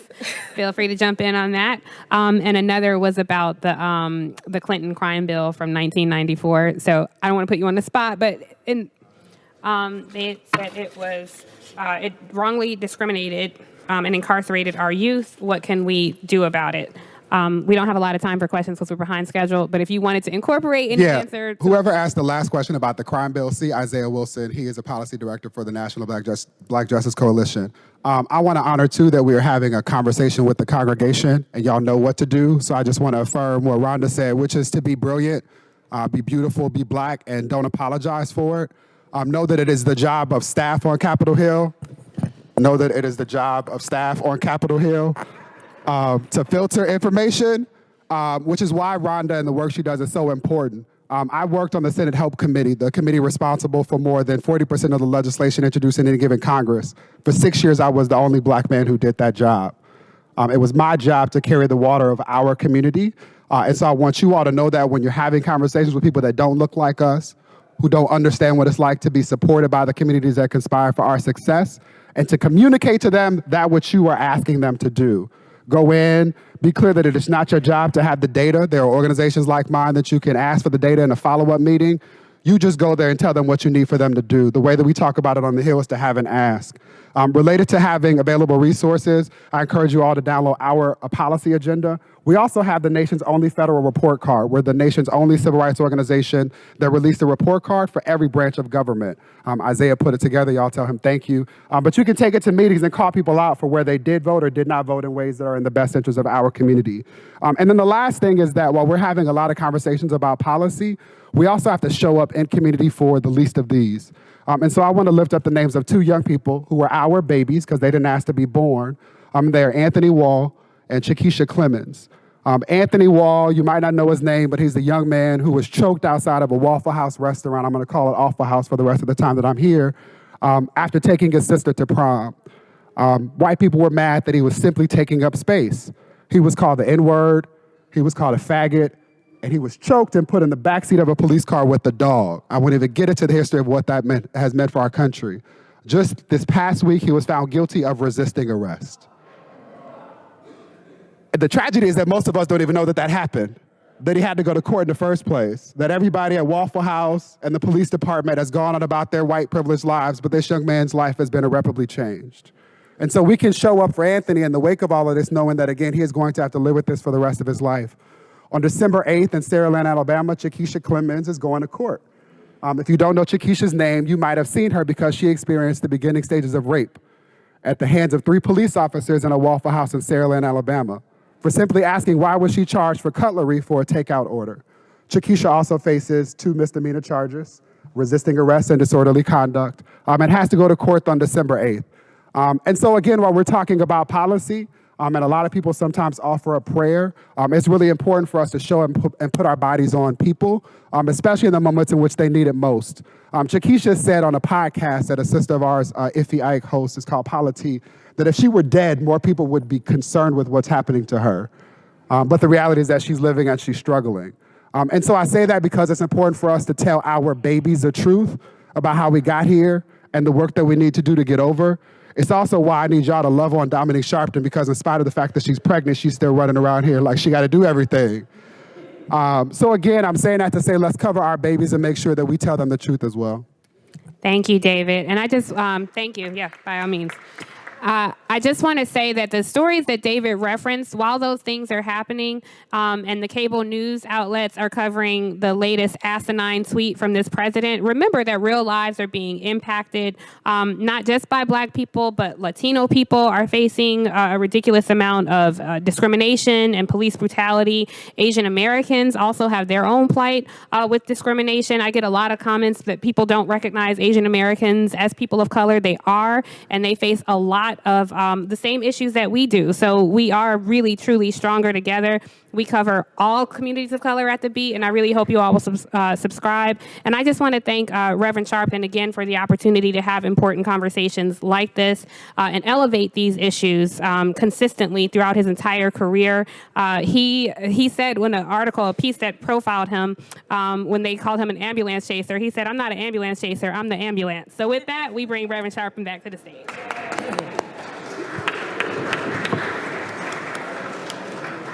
Give Tiffany Cross and the panel a big hand.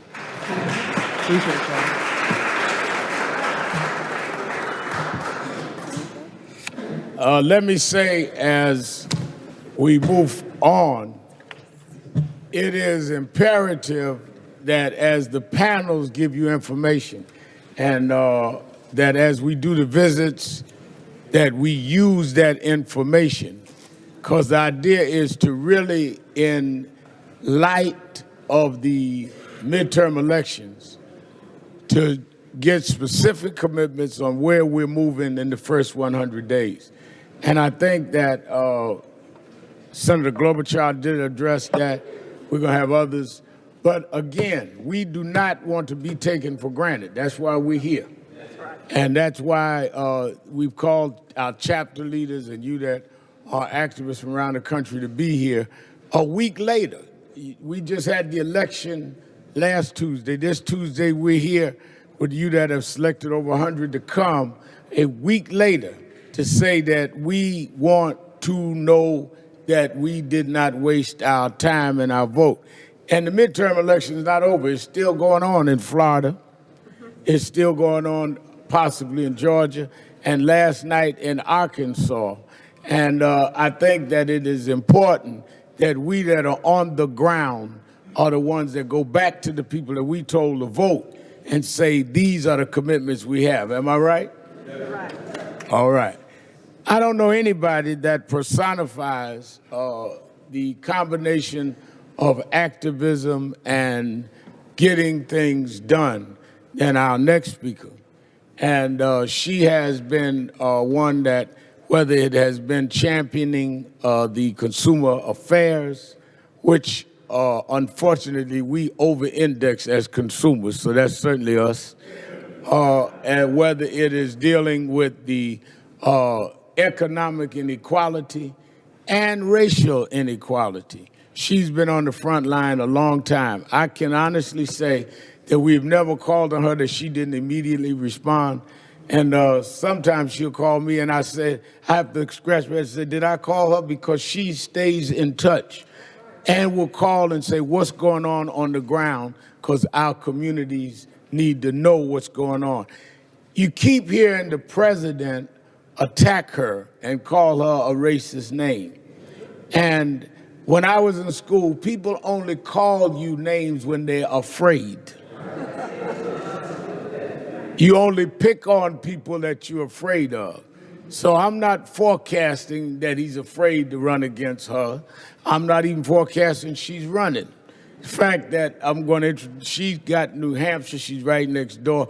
The fact that I'm going to introduce her to South Carolina to contingent doesn't mean anything. I just want her to know where to get the fried chicken when she gets down to Columbia. Let us hear from the senator from Massachusetts, our friend Senator Elizabeth Warren. Oh, thank you. Thank you so much. Thank you, Reverend Sharpton. You know, for decades, Reverend Sharpton and the National Action Network and the people in this room have truly been on the front lines in fighting for civil rights and for economic opportunity. Now, I want to tell you, I love National Action Network, and I want to tell you exactly the reason why. There are a lot of good reasons. You're out there making things happen, but it's because your middle name is Action. And I believe in action. I'm all for good ideas. I'm all for talk. But at the end of the day, it's action we need, and we need it now. So thank you so much, and thank you for having me here today. I'm so pleased to be here. Thank you all for being part of this fight. You know, it has been a rough 2 years. Can I have an amen on that one? But even in the face of racist, hateful, bigoted attacks on our values, Democrats have stood strong, and we've tried to stand together, and I think that's really important here. We have fought together, we have cried together, we have resisted together, and we sure as hell have persisted together. And on November 6th, Americans went to the polls and put power back in the hands of people where it belongs. We need a celebration around that. In 2 months, the House of Representatives, the People's House, is going to be doing a whole lot more work for the people. And that's a good thing for us to know. So I came here hoping that I'm with the people who are ready to get to work on the agenda for the House of Representatives, the agenda for Congress. So everybody in here ready to get to work? Ready. Good. That's what this is about. I say this because I recognize, even though we have taken back the House, the road ahead is not going to be easy. The wealthy and the well-connected in Washington don't give up just because they get knocked back a little bit. Our government is still rigged for the rich and the powerful. Our economy is still working against working people, women, and communities of color. Donald Trump still practices the dark art of ruling by fear, fear designed to pit Americans against Americans. You know, we have seen this roadshow before. It is the old divide and conquer strategy. Hate and racism have divided America for a very long time. Failing schools? Blame the black and brown kids. Bad wages? Blame the immigrants. Drugs? Crimes, blame them. Anyone who doesn't look like you, who doesn't love like you, who doesn't pray like you, the list is long. And for those on top, divide and conquer is a great strategy, because when we turn on each other, we can't unite to fight back against a system that is rigged in favor of the wealthy and the powerful. But now, the Democrats will control the House, and change is coming to Washington. Change is coming to Washington. We got a foothold in this. So, we got a lot of work to do. Everybody take a deep breath and remind ourselves of the fights we're in. We start with healthcare is a basic human right, and we fight for basic human rights. Everyone is entitled to healthcare. After a lifetime of hard work, everyone is entitled to retire with dignity, and that means protecting Social Security and Medicare. No kid should be afraid to go to school, afraid to go to the playground, afraid to walk down the street. We are committed to basic gun safety and protecting all of our children every day. You bet. And we have to stand up to the corruption of Donald Trump and the Trump administration. Government is not there so that people can line their own pockets. Government is there to serve the people, and we need to hold this administration accountable. And the core. Voting is the beating heart of democracy. Voting is power, and we must protect the right to vote. You know, what we've seen in Florida, and especially in Georgia, is a national disgrace. When it comes to elections, there should be no hesitation. Every vote matters, period. If you can't get more Americans to vote for you than the other guy or gal, then you lose. It's that simple. Politicians are supposed to compete over how many voters they can persuade to come vote for them, not how many American citizens they can disqualify, discourage, or demoralize. We need to stand up against voter suppression efforts like voter ID laws that are targeted at communities of color and restrictions on early voting. We need to put an end to partisan gerrymandering that keeps votes from counting. And as a national party, we should get behind a constitutional amendment establishing an unquestioned, unassailable, nationally recognized right to vote. Yes, we have our work cut out for us on this. And I want to be clear, I am in this fight all the way. Now, you all are going to have a lot of speakers while you're here today, and there are a lot of topics we could talk about. But I wanted to take just a little bit of the time I've got to talk about a couple of issues that haven't quite made it to the headlines. And these are about, I want to talk about housing and I want to talk about criminal justice reform for just a minute on both of these. So let me start on housing. You know, many of you know that we have a black-white wealth gap in America, and we've had it since we first started measuring by race back in the 1940s. Big black-white wealth gap. One of the principal reasons for that is access to housing. Because housing is the way that working families, that middle-class families, build wealth over time. You know how this works. You, instead of making rent payments, you're able to pay on a house, you build up equity in a house. It is the #1 retirement plan in America, is pay off your house and live on your Social Security. It's the way that one generation gives a boost to another one. If grandma and grandpa are lucky enough to be able to live out their days in their home, that home goes to the next generation, and that lifts up their fortunes and lifts up the fortunes of the next generation. But we live in an America now that has a housing crisis. Families are paying more and more and more for housing, and fewer are able to buy, and they're shut out of the housing market. But what we have to stop to acknowledge is that this hits communities of color hardest. And the problem we have is one of high costs and low home ownership rates. And the more rents go up, the more people are unable to save to be able to get into their own homes. Now, it's also been the case that we have watched communities of color targeted when people were able to get home ownership and pushed out of their homes. We saw this in the lead up to the financial crisis in 2008. Michael Smith is somebody I wrote about in my latest book. He grew up in Chicago, and all he ever wanted was a safe place for his family. He loved his home. You should hear him talk about his home, about the hedge where the birds nested and how he wouldn't trim it back in the spring until after they'd been able to have the little baby birds had been born and were able to fly.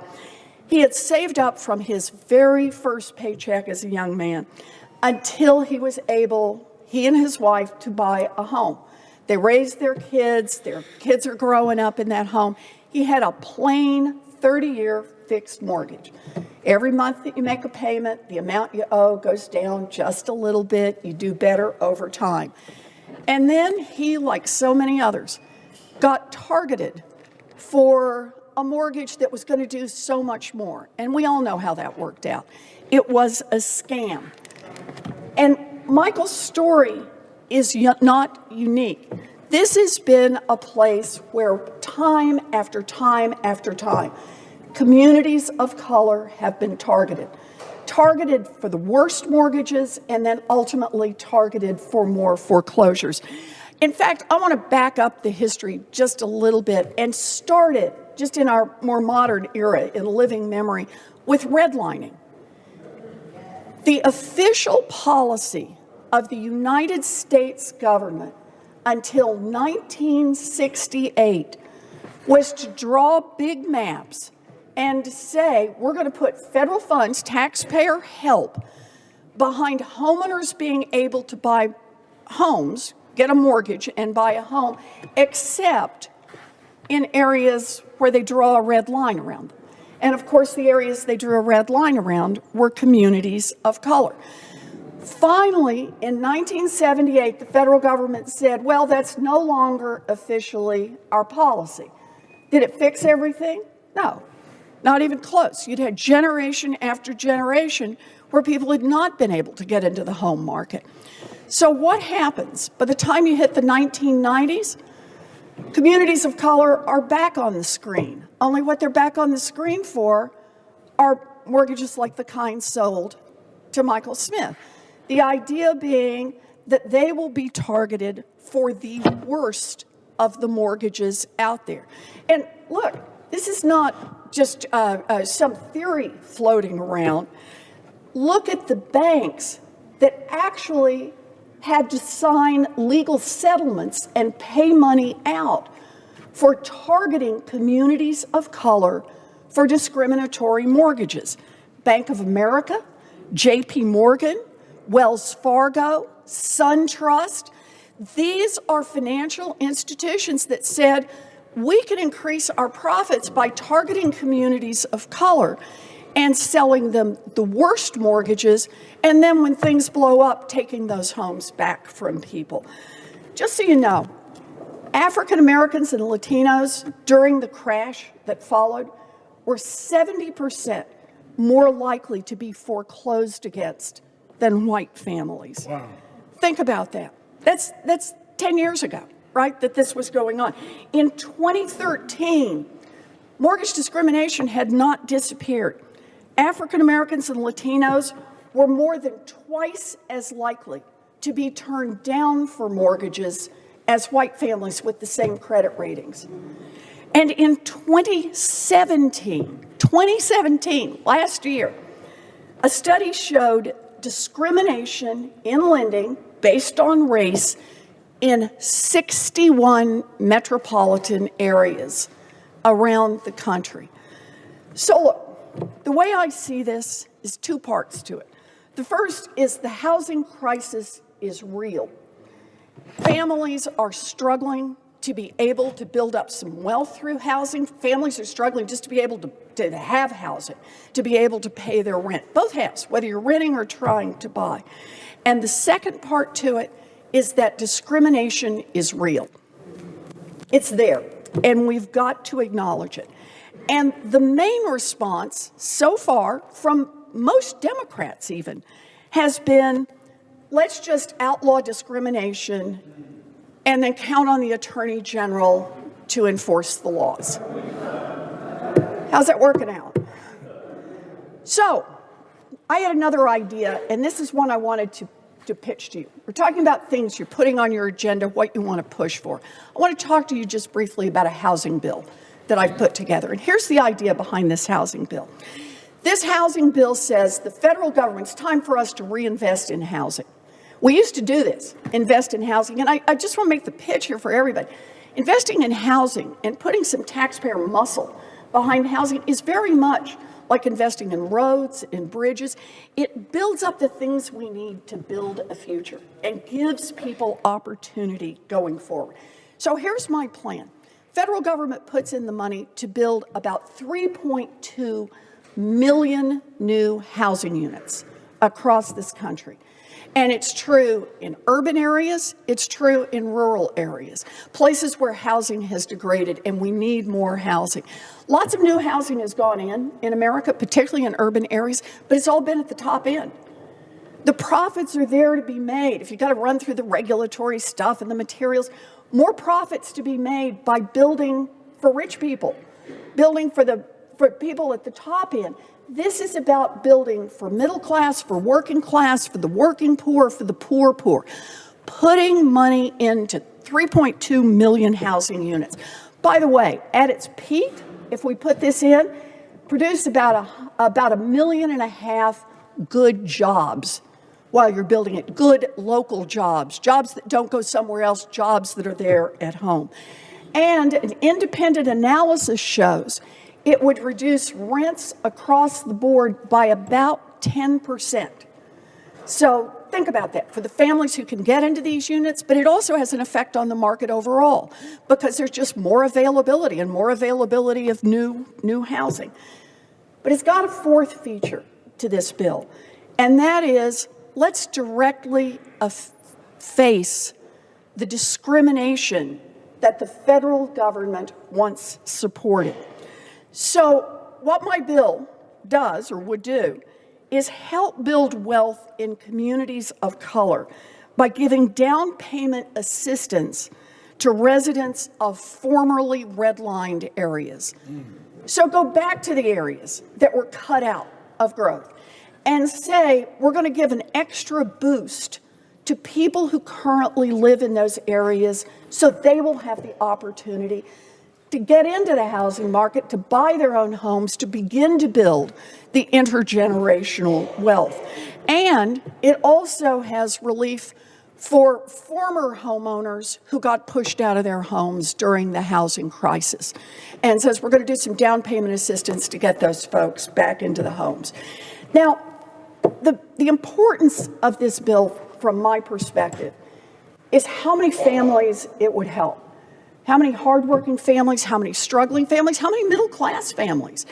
How many families would get a chance to reduce the rent costs, which means they've got more opportunity to save a little money, more opportunity to save up for a down payment? And how many families would get some help because now there are more housing units, helps bring down prices at that end of the market, more chances to be able to buy a home. It's something that could make a difference, not just for the 3.2 million families that would end up in these units, but for entire markets. But here's the part I want to tell you. We could pay for this without costing working Americans, working class Americans, one thin dime. So here's what I want you to know about paying for this. There's a way to pay for this. And that is to say that the families that would have paid estate taxes when somebody dies, back during the George W. Bush administration, not so very long ago, should have to pay a progressive tax upon death. It's an estate tax. Put the estate tax, just strengthen the estate tax just a little and make it more progressive. It would affect the 10,000 wealthiest families in America. And here's the part. I talk to people here in Washington, and you know what they tell me? They say, you never do that. I said, wait a minute. Something that would help build 3.2 million housing units across America, something that would help millions and millions of families, produce 1.5 million jobs, and you're telling me it would never happen because the 10,000 richest families in America wouldn't like it? Well, this is the fundamental question. Who do you think government is supposed to work for? Right. Do you think it's only supposed to work for the 10,000 richest families, or do you think it's supposed to work for the rest of America? Because if you think it's supposed to work for the rest of America, I hope you'll take a look at this housing bill and get behind it. We need some energy behind this thing. So I hope it's something you'll take a look at. I want to talk about one other thing. My time is short, but there's something that I think has to stay front and center on our radar screen, and that's the criminal justice system. Yeah. Let's just cut to the heart of the matter here. The criminal justice system is broken, and race lies right at the center of the problem. I just want to talk about the data for 1 minute. For exactly the same crimes, African Americans are more likely to be detained than whites. They are more likely to be arrested than whites. They are more likely to be prosecuted than whites. They are more likely to be wrongfully convicted than whites. And they are more likely to receive longer sentences than whites. We have a problem in the criminal justice system.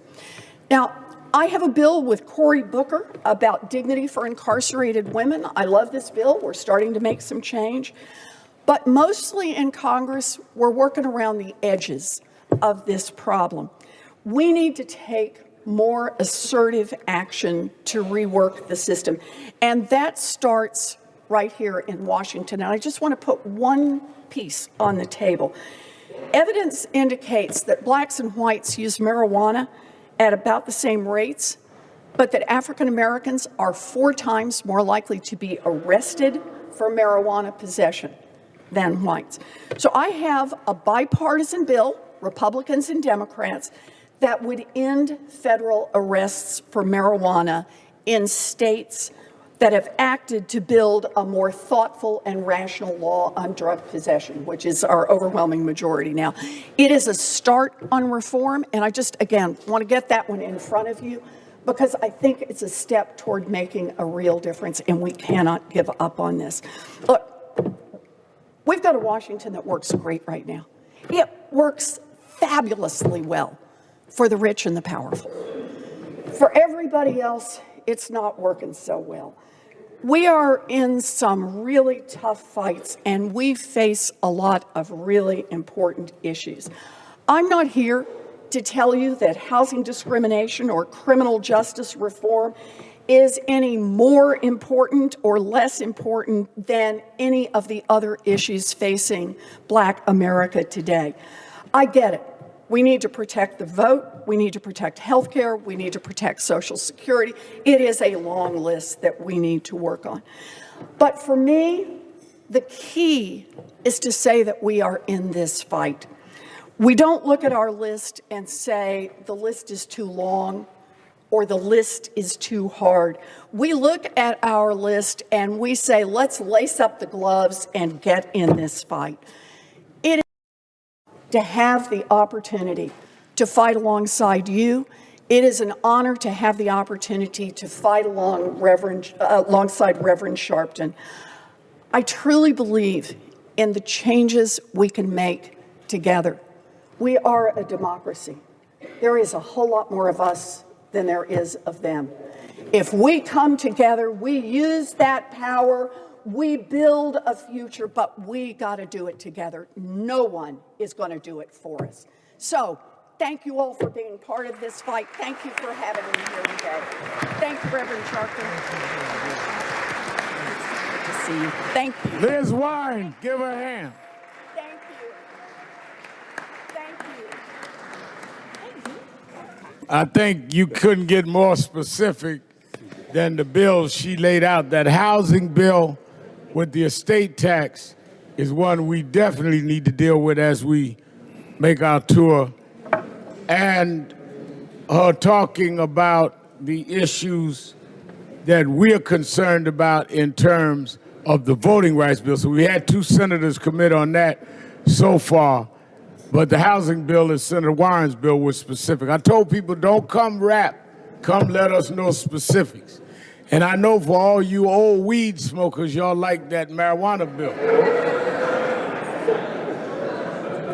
I'm not calling no names, but I saw some of y'all kind of nodding off and your head snapped up when she started talking about, she got in that weed thing, some of y'all woke up. Let me recognize before I bring our next speaker, we've got 3 more that we're gonna have, then we're gonna shuttle you to lunch, and then we're gonna do our visitations. But I wanna recognize people, chapter leaders from all around the country that have come, because I want, for one, we're grateful that you traveled to come, and second, I'm trying to get y'all into beatdc.com, get y'all a little attention. Head of our Sacramento, California chapter, Reverend Porter's in the house. Catherine Parks from Louisville, Kentucky's in the house. Where Brenda Jones, our Richmond, Virginia chapter leader, is here.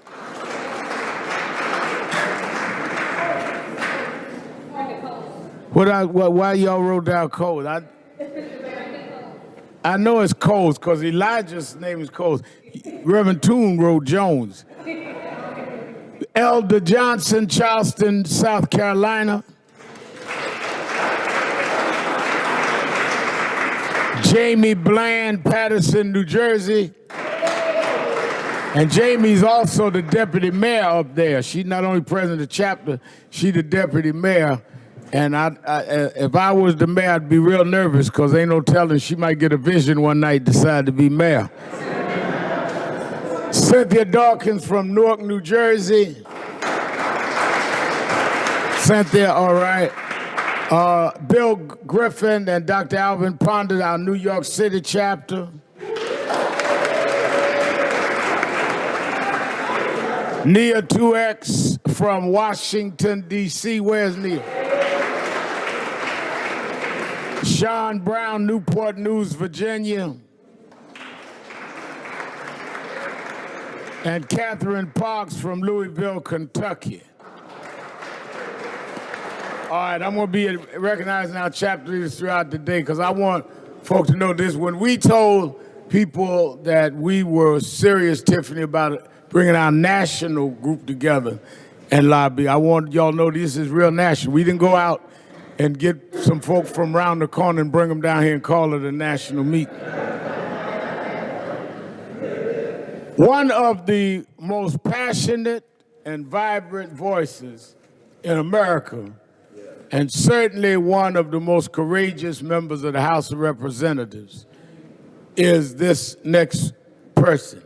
He is the one that stood up long before there were indictments and other situations and said that we have the grounds to at least explore impeachment. And I'm telling you that he has not backed down. He has stood up, and I think he has set a climate that is going to bear fruit. And we're honored that he came. He came early because he's always been a part of National Action Network. He is the congressman from the 9th Congressional District in Texas, member of the Financial Services Committee, ranking member of Oversight and Investigations, served as president of the Houston NAACP, and he's the assistant whip of the Democratic Party. But I want to emphasize, because we're on C-SPAN, I want to emphasize President Trump. He is a member of, the ranking member of Oversight and Investigations.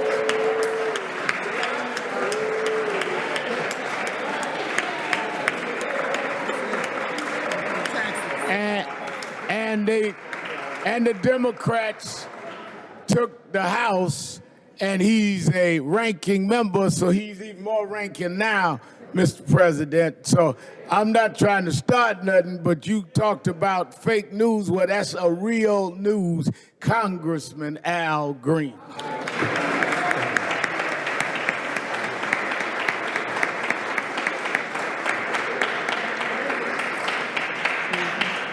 Thank you so very much, Reverend. Your words mean a lot to me. I'm so grateful to be with you this morning, friends. And I want you to know that if it is God's will,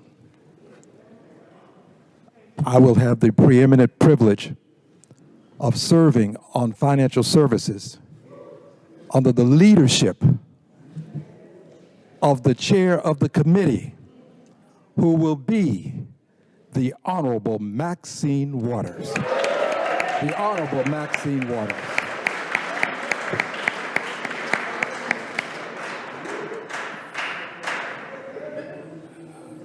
I want to just say a couple of things about the Reverend before I go into my message.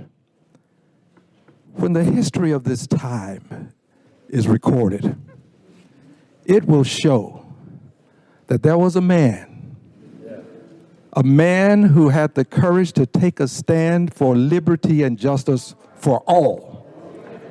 A man who made a difference in the lives of people that he will never meet and greet. A man who was there for the least among us, the last among us, the lost among us, understanding that the well-off, the well-heeled, and the well-to-do will always fare well. He was there for the least, the last, and the lost. The Honorable Reverend Al Sharpton. I love him. I love him, and if you love him and you know it, why don't you stand up and show it? Let's stand up and let him know how much we love him. He's our guy.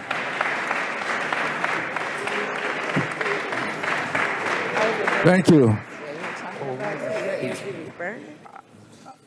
Just, if I may, by way of further introduction, so that you can understand why I do the things I do. Just a brief message, a further introduction.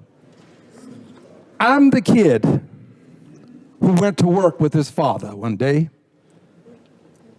I'm the kid who saw his father do what was required of him. He was a mechanic's helper. If they said, clean up that grease spot, he had to clean that spot.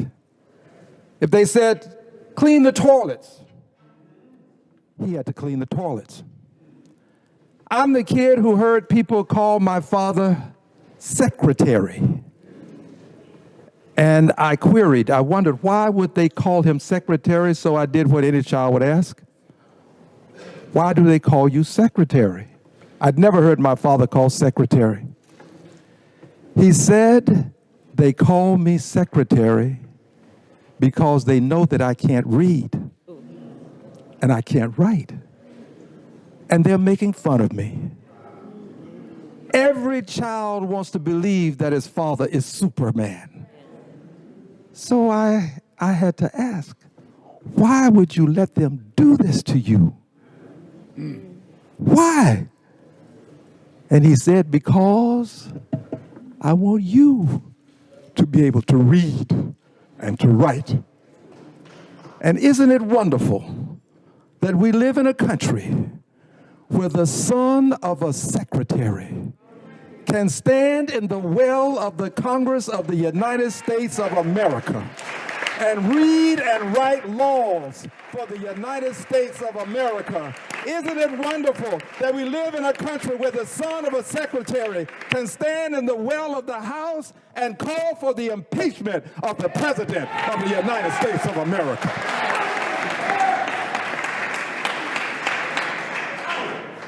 So hopefully you understand to a greater extent why I do many of the things I do. I want to help you to understand that there's legislation that's important to us. The Reverend wanted specificities. I want to provide specificities. There's a piece of legislation that we are sponsoring, H.R. 122. It is styled the Law Act, the Living American Wage Act. The Living American Wage Act provides a living wage as well as a livable wage. A livable wage in that no person who works full-time should live below the poverty line. This will index the wage to poverty so that as poverty rises, the wage will rise. It indexes it, making it a living wage because the wage itself lives. The wage is not static, it's dynamic. It's a wage that will always be above the poverty line. And it's a livable wage because currently we have it indexed such that it's about $15 per hour, although I think 20 is a better number, to be quite honest. It is a living, livable wage. This is a piece of legislation that I hope you can find favor with, and I hope that we can work together on. I would call to your attention the Fair Lending for All Act. You heard the Honorable Elizabeth Warren talk about the discrimination in lending. It is real. It is not anecdotal evidence that we have. We have the empirical evidence to substantiate the facts.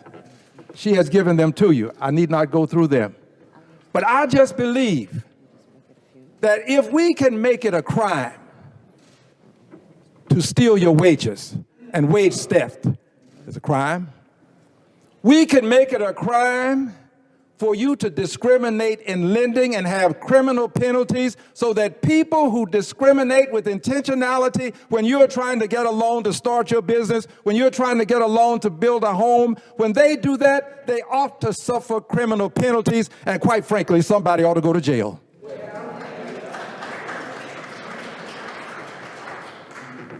The Fair Lending for All Act. And then we have the Automated Additional Scoring Act, additional credit scoring. There are people who have paid their bills, their light bill, gas bill, water bill, phone bill, cable bill, but they don't have money in the bank. They don't believe in banking their money. They're probably like my mother. She saw the Great Depression. So rather than believe in First National, she believed in First Mattress.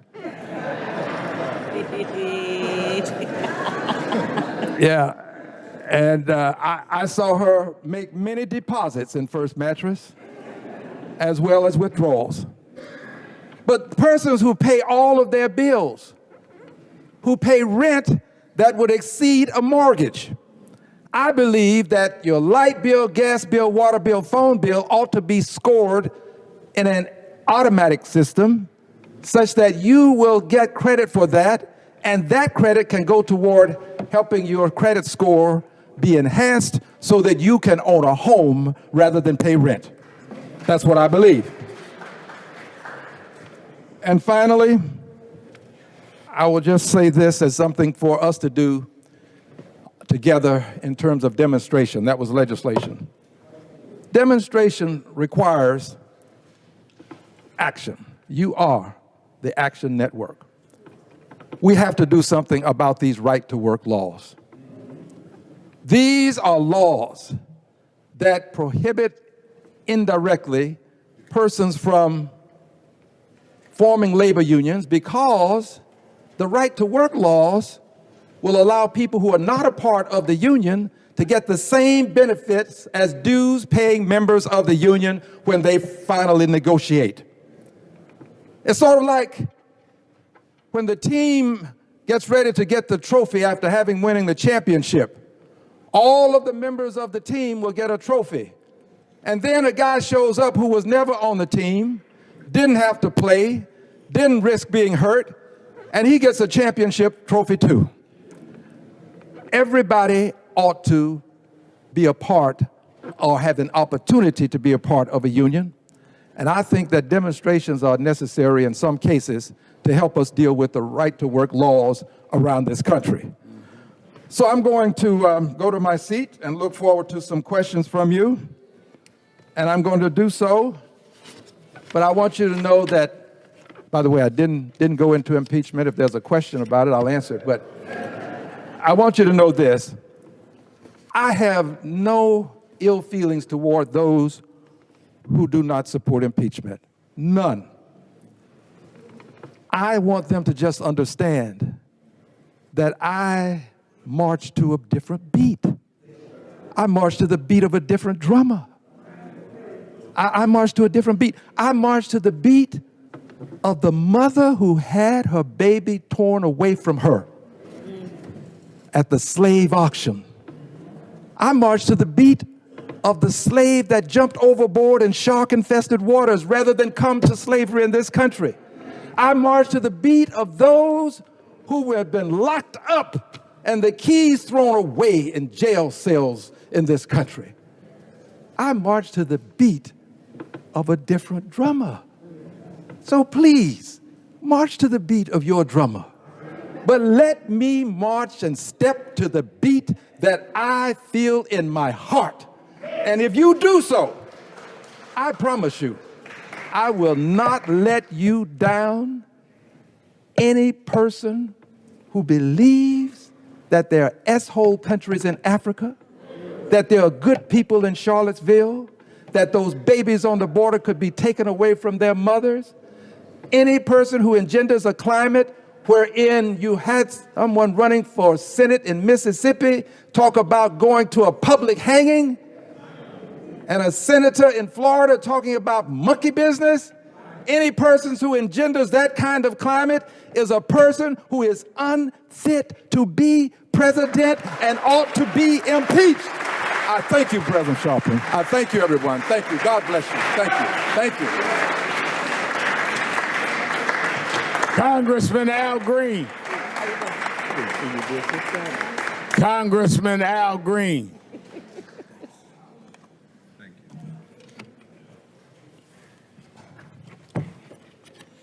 I want to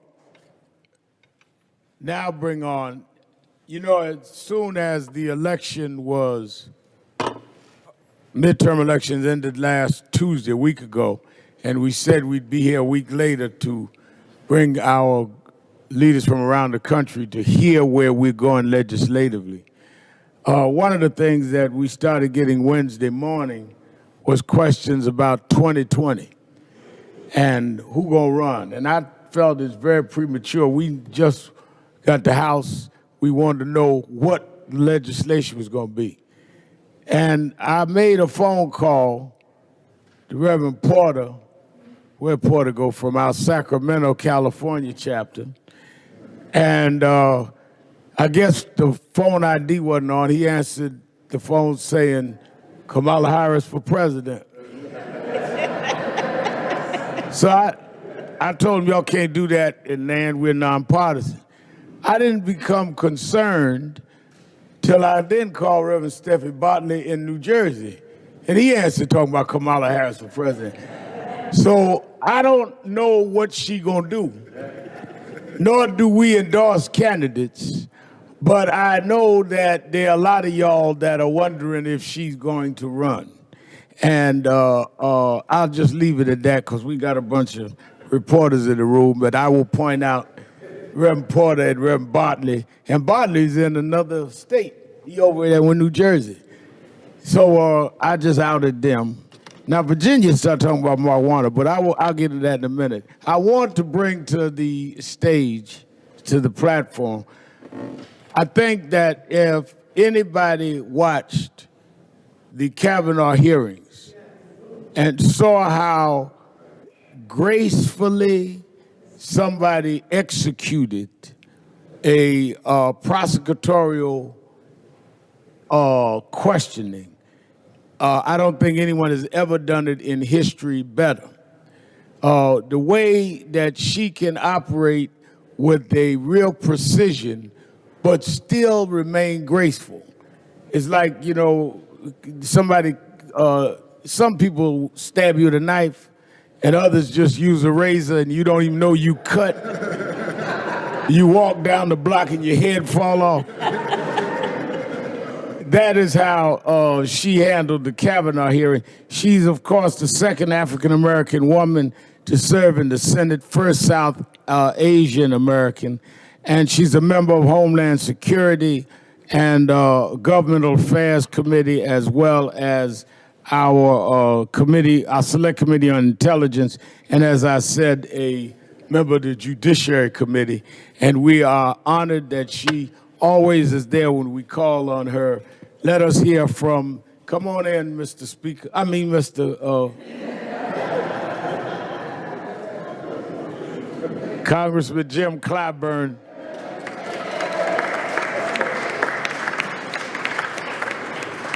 Let us hear from the senator from California, Senator Kamala Harris.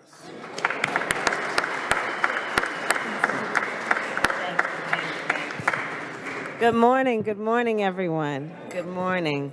Reverend Al, I thank you for everything you do throughout the year and bringing us together to be accountable and to respond to the questions and to the issues of concern of all people of our country is so important, and it is something that you give all of us, and I thank you for that. Thank you. So I know we have a lot of folks here.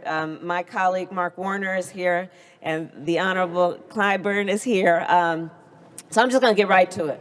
So Reverend Al talked about the midterms, right? And you know, it's funny, there were a lot of folks who were asking me the morning after the midterms, how do you feel? And my head felt good, but my heart was a little blue. And probably because I had spent some time in Georgia and in Florida. And I knew from being on the ground there, working with our friends and colleagues, Stacey Abrams and Andrew Gillum, I knew, and Bill Nelson in Florida, I knew that there was a legitimate concern about whether votes would actually be counted and whether all people actually had equal access to the polls and whether the rules were being created and set up in a way that was fair to all people and giving all people a right to exercise what they know to be their constitutional right to be heard and participate in a democracy. And of course, votes are still being counted, and there are real concerns about whether the people who are writing the rules are actually doing it in the benefit of the people they're supposed to serve or for self-benefit. And so that's why I woke up the morning after the midterms, feeling a bit of conflict. We had such great wins, a historic number of women to the United States Congress. We had historic wins when you look at what we saw in terms of Lauren Underwood in Illinois. We had Johanna Hayes in Connecticut. We had Ayanna Pressley in Massachusetts. We had Lucy McBath just announced in Georgia. A lot to celebrate. A lot to celebrate. And also, what we know is that a week ago today also reaffirmed the need for us to recommit in this fight for civil rights and social justice for all people. And so I think about it in that context, and now I'll speak a little bit more about then what everyone is convened here to talk about, which is legislation and how we will, through the United States Congress, make sure that all people's voices are heard and their issues and their needs met. So what I found myself recently saying is this: if it's worth fighting for, it's a fight worth having. I'm going to repeat that. If it's worth fighting for, it's a fight worth having. And I say that because I think sometimes there is a conversation that suggests that before we decide we're going to engage in a fight, some might say, well, let's sit back and consider the odds of winning. No. If it's worth fighting for, it's a fight worth having. Sometimes people will suggest, oh, before we make that decision, let's sit back and wonder, what are the cost benefits of engaging in that fight? Will I incur any harm? Will it be difficult? Will it require a lot of work? But what National Action Network knows is that's not how we measure what we fight for. Right. Because we say if it is worth fighting for, it is a fight worth having. And so that's where we are today, outlining then what is worth fighting for.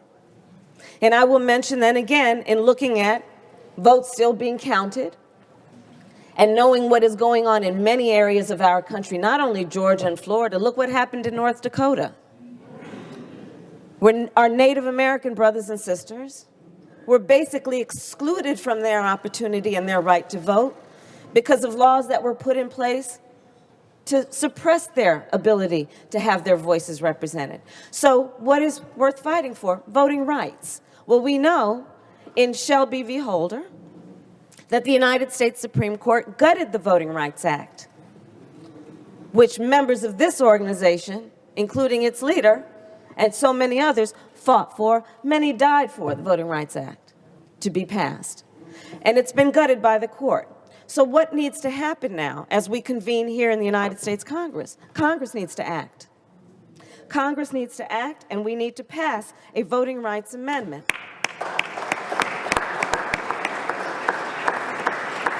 And it's the Voting Rights Advancement Act, so we can restore the full protections of the Voting Rights Act. That is worth fighting for. And it is therefore a fight worth having. Let's look at what we're looking at in terms of elections on another level. Let's speak truth. In case everyone is not clear, Mark Warner and I sit on the Senate Intelligence Committee. He is the co-chairman of that committee. You read the public report. Russia interfered in the election of the presidency of the United States. That is a fact. That is a truth. It is worth fighting for integrity in our election system, which means that they are free from interference by a hostile or an unfriendly nation. So that is why we have a bill in the United States Senate supported by Senator Warner, and actually a bipartisan support. And it's my bill together with James Lankford, the Election Security Act, which says let's put the resources into upgrading the state's elections systems. Because what we know is this: there are a lot of states that are dealing with antiquated machines, right, which are vulnerable to being hacked. And let me remind everybody, part of what we know is the evidence from what happened in 2016 is that the Russians figured out America's vulnerability. They detected, it didn't take long for them to figure out America's Achilles heel and attack on that basis. And what is America's Achilles heel? The issue of race. And it was on that basis, and hate, and it was anti-Semitism, it was homophobia, it was a number of things they attacked, knowing that was what would attract heat in our country and create dissension and discord. So the Elections Security Act is something that is worth fighting for. Let's look at the rule of law. That is worth fighting for. This morning I was in the Senate Judiciary Committee, as Reverend Al mentioned. And I will tell you, the nominees coming before that committee, including just this morning, a nominee, Senator Booker, was eloquent in saying that he and Senator Menendez did not get, Reverend Al, the name until just last week, when the Senate was not in session, had no opportunity to interview this nominee. They have not submitted their okay for this nominee, which is called a blue slip, but yet the hearing was pushed through. It is worth fighting for, making sure that the right nominees go before that committee and are confirmed. And the right nominees being just folks who are fully vetted and who we get to weigh in. Because remember, the Senate has the responsibility to advise and consent for these lifetime appointments. Remember that these individuals make decisions about how we interpret the Constitution of the United States, which directly impacts all of the issues that this organization fights for every day. That is a fight worth having, which is paying attention to and making sure that judicial nominations reflect the best interest of due process. What is worth fighting for? Economic justice in our country.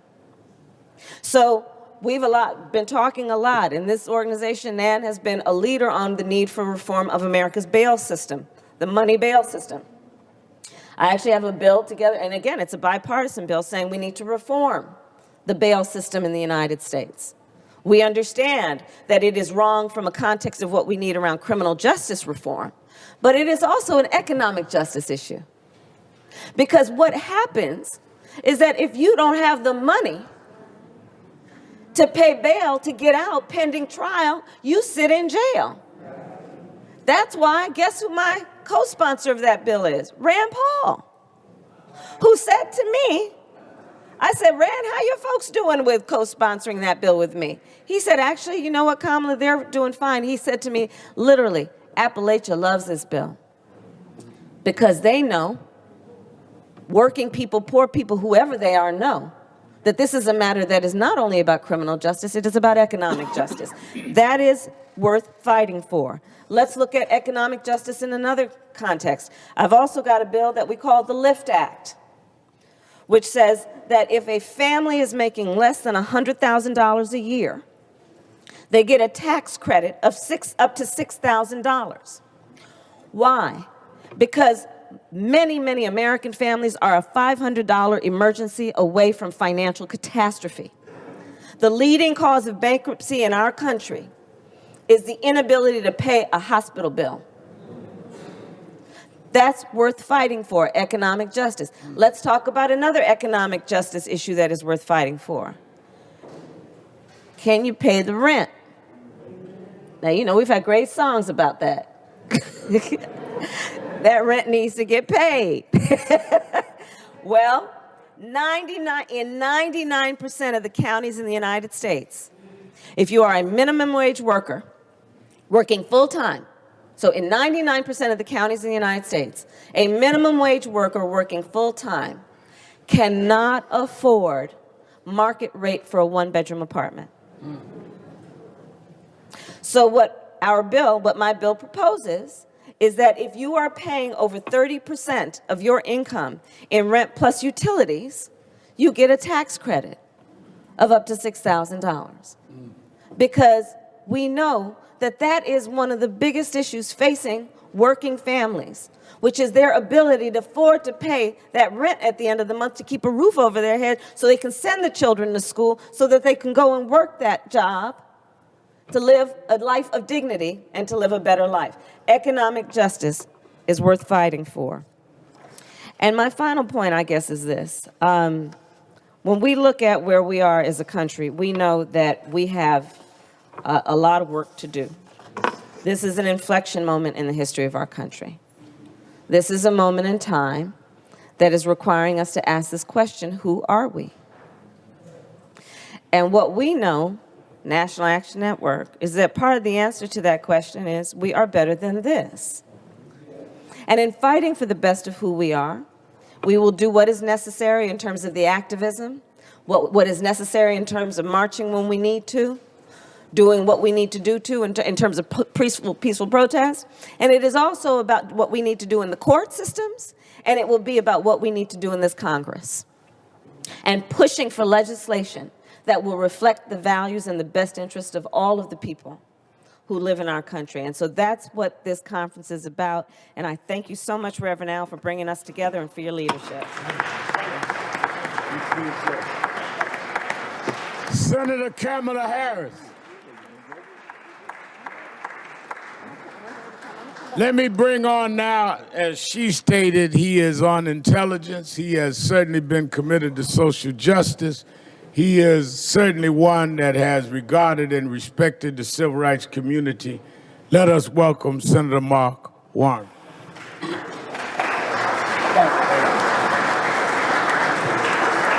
Good morning. Let me first of all thank Reverend Al for allowing me to come here this morning. He and I go back a long way. We first started working together when I took on what folk thought was a little bit of a fool's errand. But way back in 1989, I joined and then became campaign manager for a then young man named Doug Wilder. That's right. That became the first African-American governor elected in his own right in our nation. And even as far back as 1989, Reverend Al was in the fight. I know we've got Mr. Clyburn, Representative Green here, but I want to also make a comment about Senator Harris. You know, we saw her in the Judiciary Committee hearings. Many of us saw her when she took on then Attorney General Sessions in our Intelligence Committee hearings. Right. Or when she took on the questions around Jim Comey in our Intelligence Committee hearings. What you don't see, and what I get a chance to see on a regular basis, is the amount of hard work, energy, and commitment she puts in, because on the Intelligence Committee, 90% of what we do is behind closed doors. But behind those closed doors, hers is a voice, even though she's a new member, that is listened to by people on both sides of the aisle and brings enormous power and intellect to these issues. Now, I was thinking about coming in here this morning, going through a series of pieces of legislation that would be part of this network's agenda. But I want to take a moment and maybe step back and talk about what I think is an even bigger issue. Now, for those of you who don't know my background, and I'll make this brief, before I was in politics, before I was senator, before I was governor, I was a business guy. Remember being a couple years out of law school, took my life savings, I decided to become an entrepreneur. Life savings, $5,000. Invested it in a little energy startup company. Went to work for that company, and in 6 weeks, I helped that company go totally bankrupt.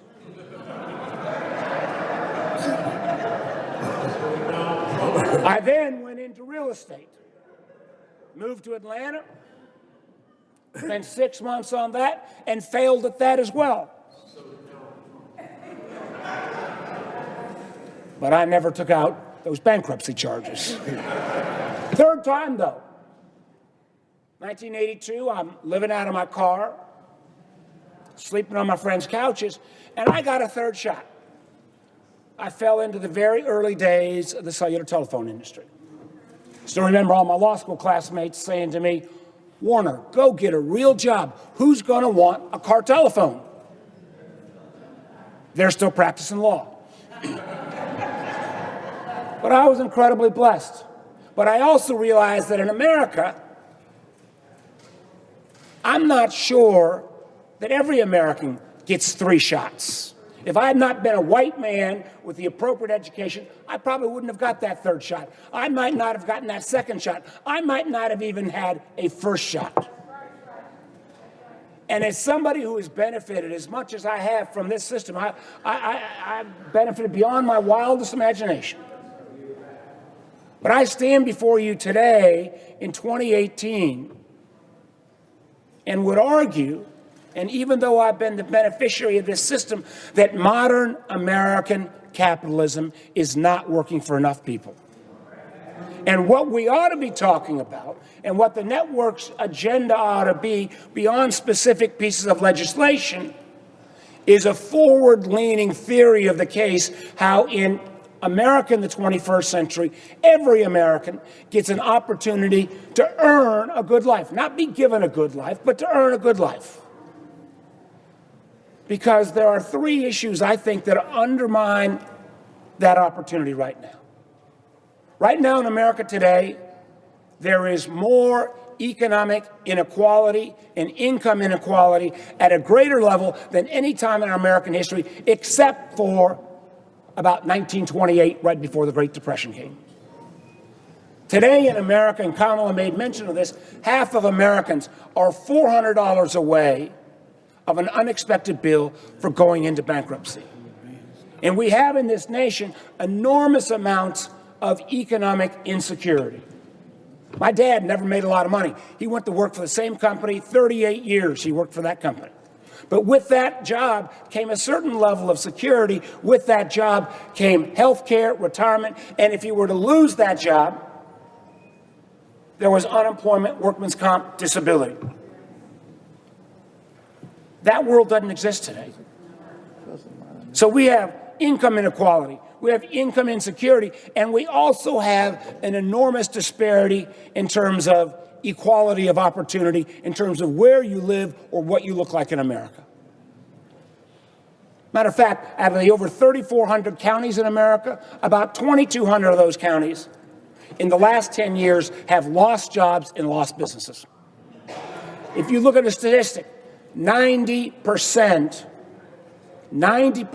of all new jobs in America, they're not coming from the big old-fashioned corporations, they're coming from startups. But if we're going to make sure everybody in America has that opportunity to earn a good life, that is not going to work when 90% of all venture capital goes to only 3 states, California, New York, and Massachusetts. Wow. That is not going to work when less than 10% of all venture capital goes to women. That is not going to work in terms of America, where everybody gets an opportunity, when less than 2% of venture capital, early stage funding, goes to African Americans or Latinos. So let me, in my couple of moments here, lay out what I think ought to be our agenda. An agenda that doesn't look backwards, an agenda that doesn't seem to be wistful for the good old days, but recognizes that the rate of technology, the rate of globalization, the rate of change is only going to accelerate. So with your permission, Reverend Al, let me lay out where I would hope we would be fighting. Because as Kamala said, fights like this, if the time is right, the fight is right. That's right. Number one, in a world where we're not going to work for the same job for 35 years, in a world where our children, for the most part, don't work one job, but work 2 or 3 at once. They may be working as an IT consultant, driving Uber, and renting out their apartment Airbnb. Matter of fact, in America in 2018, and this started in the 90s as companies started to outsource jobs, not just to abroad, but if you were the janitor, if you were the housekeeper, you didn't work for Apple, you worked for a subcontractor. Today in America in 2018, 1/3 of Americans work in some level of contingent work. They're either part-time, they're independent contractors, they're gig workers.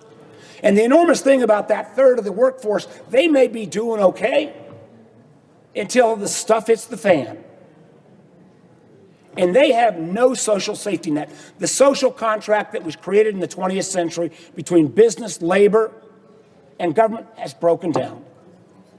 As 21st century progressives, we ought to be creating a portable benefit system that says no matter what kind of job you have, no matter whether you are independent contractor, gig worker, or on your own, as you work, you ought to collect some benefits, and those benefits ought to travel with you as you move from one job to another. So if you are at that 45-year-old age and you suddenly have a break, you've got something to fall back on. We need a social contract that meets the workforce where it's at in the 21st century. The second thing we need to look at, every business leader, everybody has this truism. Our biggest asset is our people. My biggest asset, they leave the door at night when the workers go home. But you know what? In our tax code, in our accounting system, we give no credit to human capital. There was legislation created about 25 years ago called the R&D tax credit. It said we ought to promote research and development. That's a good thing. And if you make an investment as a company in something that qualifies as research and development, you not only get to deduct that, but you get a tax credit. So if you're a company and you go out and spend $1,000 on buying a new computer, you will get a tax credit, an R&D tax credit. And you will also be able to put that computer, in a sense, you call it an asset, you put it on your balance sheet, you get credit for it. If you spend that same $1,000 investing in a human being, you get nothing. It's a cost. It's a liability. Well, if we believe that investment in human capital is important, and I've got bipartisan legislation to do this, we ought to create the equivalent of an R&D tax credit for human growth. We ought to have a human being R&D tax credit. So if you invest $1,000 in training somebody, upskilling them, that company ought to get a tax break. You ought to have to record how much you're investing in human capital. And shouldn't we at least have a system from tax and accounting that values people as much as we value machines and other pieces of equipment? That is where our future lies. We ought to recognize as well, no matter how much education you have, if you're not able to continue to upskill throughout your career, your chances of staying engaged, staying involved, having that fair shot is going to disappear.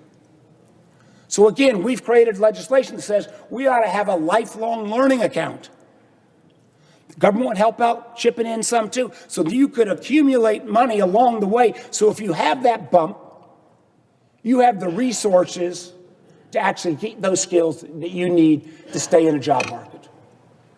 We ought to also recognize, I stand before you as somebody who's been extraordinarily blessed to do well in this system.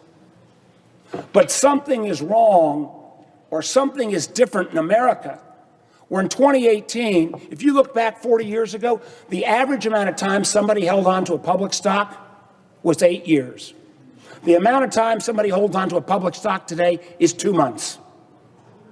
The great American companies that were created post-World War II could not be created today because the urge for short-term profits over long-term value undermines the ability to kind of create those great enterprises.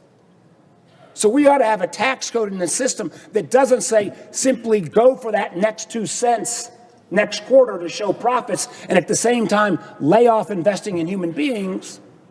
We ought to have a system that rewards long-term value creation. You want to do tax reform? Fine. Let's incent tax reform for long-term value hold. You want a capital gain? Fine. Let's make it based upon a 5-year hold.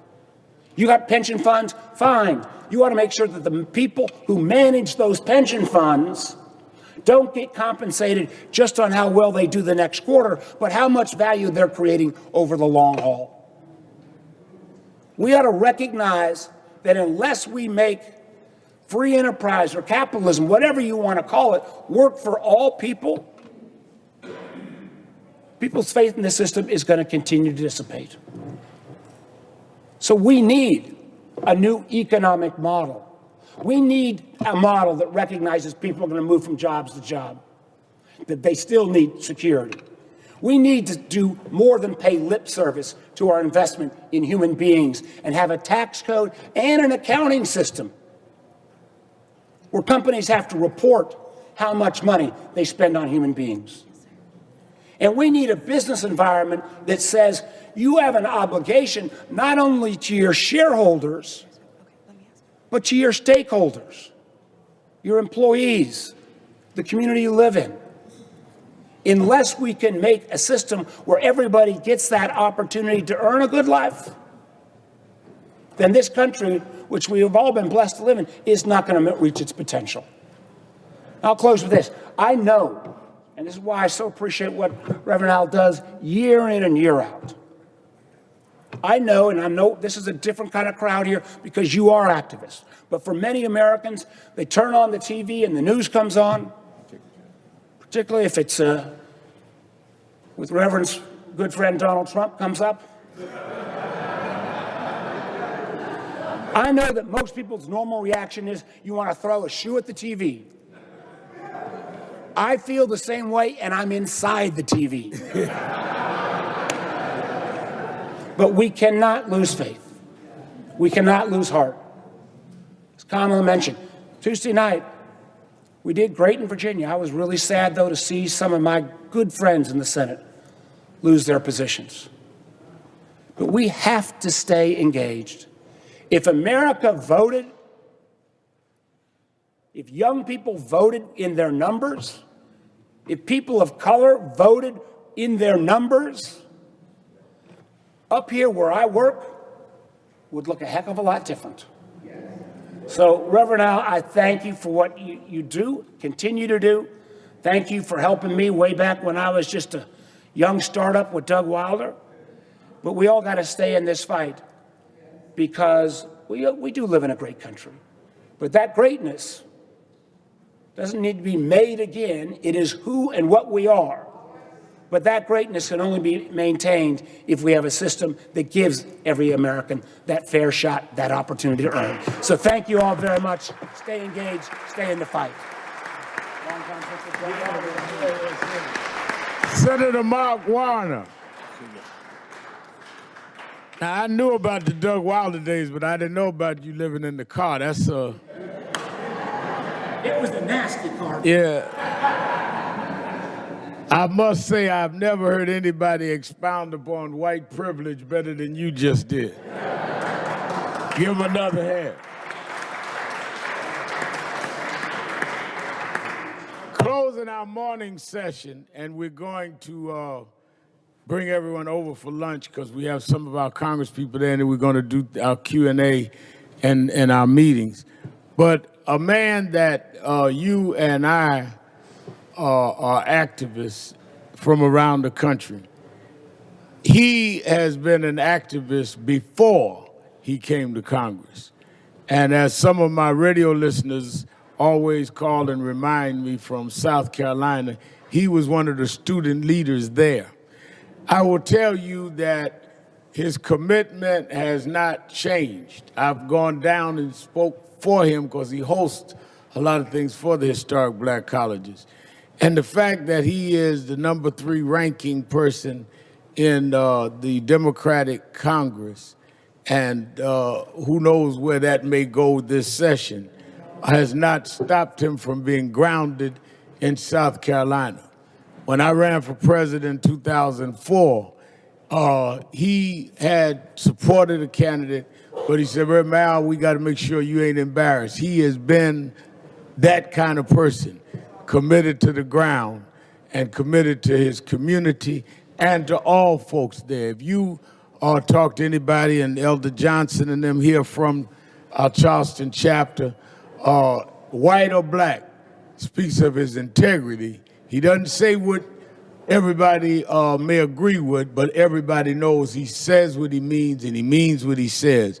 And I want people in Washington to know whatever happens in the caucus, the Democratic caucus, that people all over the country stand behind a man who's always stood behind us. I bring you the congressman from South Carolina, the third man, and moving on up, as the Jefferson says, Congressman James Clyburn. Thank you. Thank you. Thank you. Thank you very, very much. Thank you, Reverend Al, for your friendship. Thank you so much for this relationship that you and I have enjoyed for a long, long time. I really, really appreciate that. I know that you all know that we're pretty loose up here with that word friend. On the floor, Al Green will tell you we often refer to each other as my good friend, most times we don't mean it. But when I call Al Sharpton my good friend, I really, really do mean it. And I'm pleased to be here with you. I'm also pleased to be here with another great friend, Al Green. And I've just got to say this. Sunday morning, I got up, and my wife, as Reverend Al knows, is recently, a couple of years ago, had a stroke. And therefore, she's a bit immobile, and she's always been spoiled, but she's really, really spoiled now. So we're sitting there watching the TV, looking at MSNBC, CNN. So all of a sudden they came up with a group of 17 black women, all of whom had just gotten elected to judgeships in 2 counties of Texas. That to me, I sat there, my wife was crying, I'm trying to hold back tears, but it said to me that is what happens when we get engaged. Right. when we go out and do what we know how to do, and that is help this country correct its faults. Now, throughout this recent campaign, I have been quoting a great French historian, Alexis de Tocqueville. Alexis de Tocqueville wrote a book called Democracy in America. And there's one line in that book that I have been wedded to all year. He says in that book, America's greatness is not because it is more enlightened than any other nation, but because we have always been able to repair our faults. That's what this country is.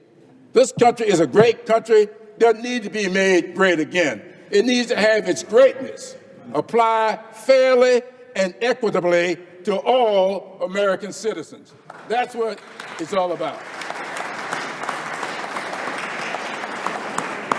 And so I want to say to my cousin over here, we are meeting for the first time today. I know her daddy, but she went north way back yonder, wouldn't come back. But I'm trying to do things in South Carolina to get you back. Brother Johnson, thank you so much for all that you do. Our job over the next several months. Now, you've heard a lot this morning about some of the problems, but I want to tell you a little bit about some of the solutions. Now, if you look at what happened to the Voting Rights Act, the Voting Rights Act was not outlawed. It was not overturned.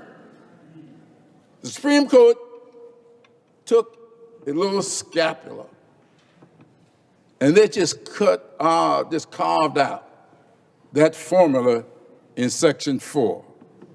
And getting rid of the formula actually neutered the Voting Rights Act. I don't know what the first bill is that we're going to introduce. But I know what the first bill is I want to see passed. Restoring that formula in Section 4 of the Civil Rights Act, and that should be our first bill passed. That's what we ought to do. It doesn't take a whole lot. You can do it with one or two sentences. And Al Green, myself, Terry Sewell from Alabama, other members of the Congressional Black Caucus, we are going to be moving on the first day to restore that formula to the Voting Rights Act of 1965. Now, let's talk about economic justice. When we talk about economic justice, once again, we got one of the best, I believe the best, economic system in the world. Free markets, all kind of ingenuity, but there are a couple of things we got to do to make it work for everybody. Number one, you just heard talk about investing in human capital. The best way that we can invest in human capital, in my opinion, is to make college and post-secondary education debt-free.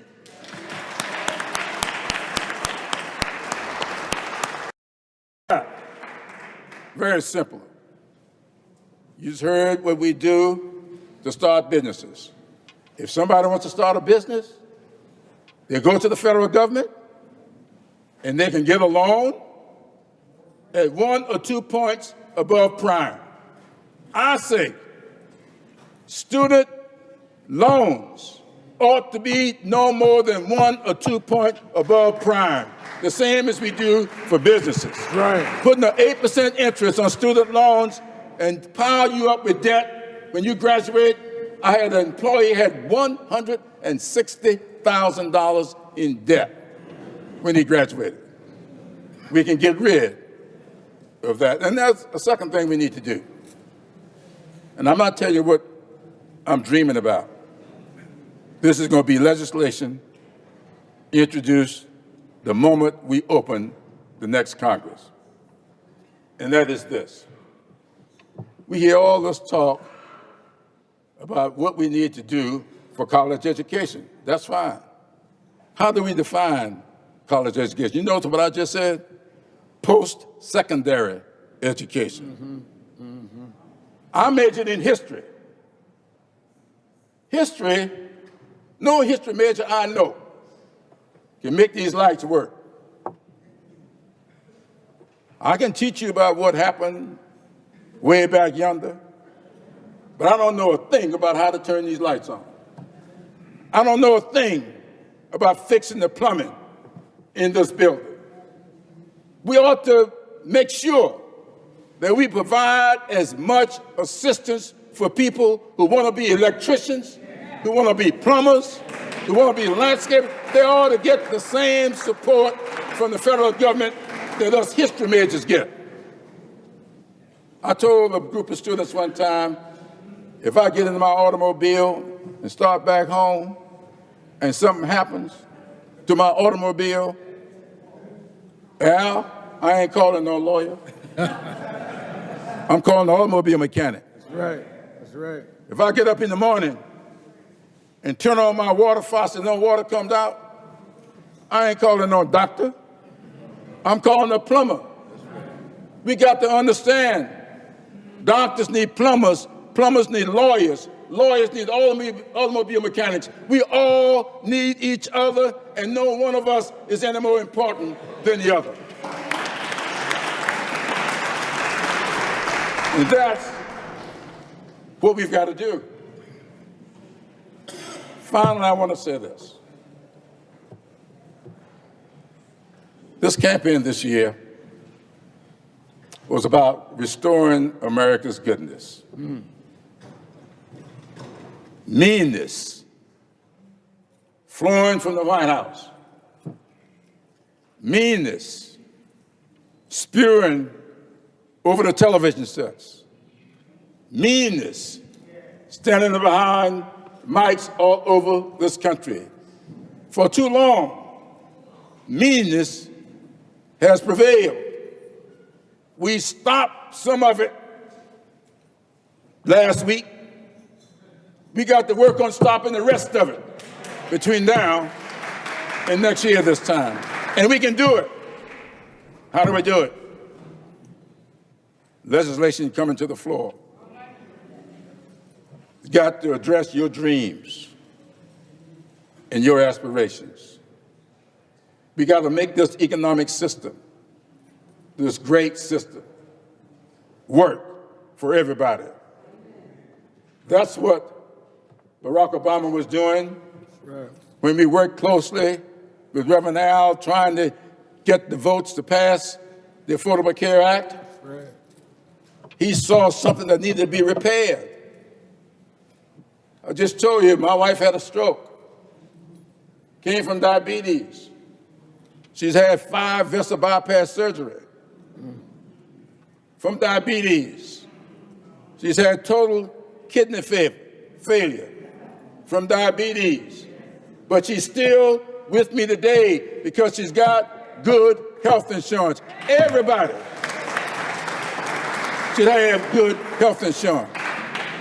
We shouldn't say to a child born with diabetes, you can't ever be on your parents' insurance policy. We shouldn't say to a woman with breast cancer or a man with prostate cancer that your insurance policies can get canceled as soon as you get sick.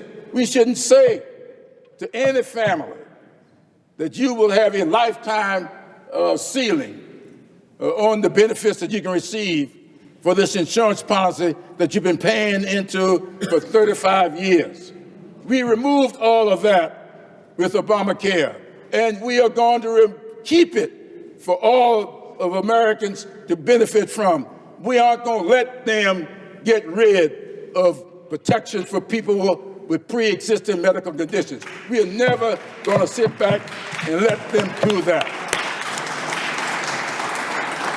That's what this campaign was all about, the meanness. Being mean to people who are sick. Being mean to black women. Being mean to disabled reporters. Being mean to people who find themselves, how could you believe that somebody goes off and fight for this country, stationed abroad, send in their vote. They've got until the 16th to count the votes. And the President of the United States says we ought to ignore those votes and declare the election over. Meanness. That's what this campaign was all about. Getting rid of the meanness and restoring America's goodness. That's what this is all about.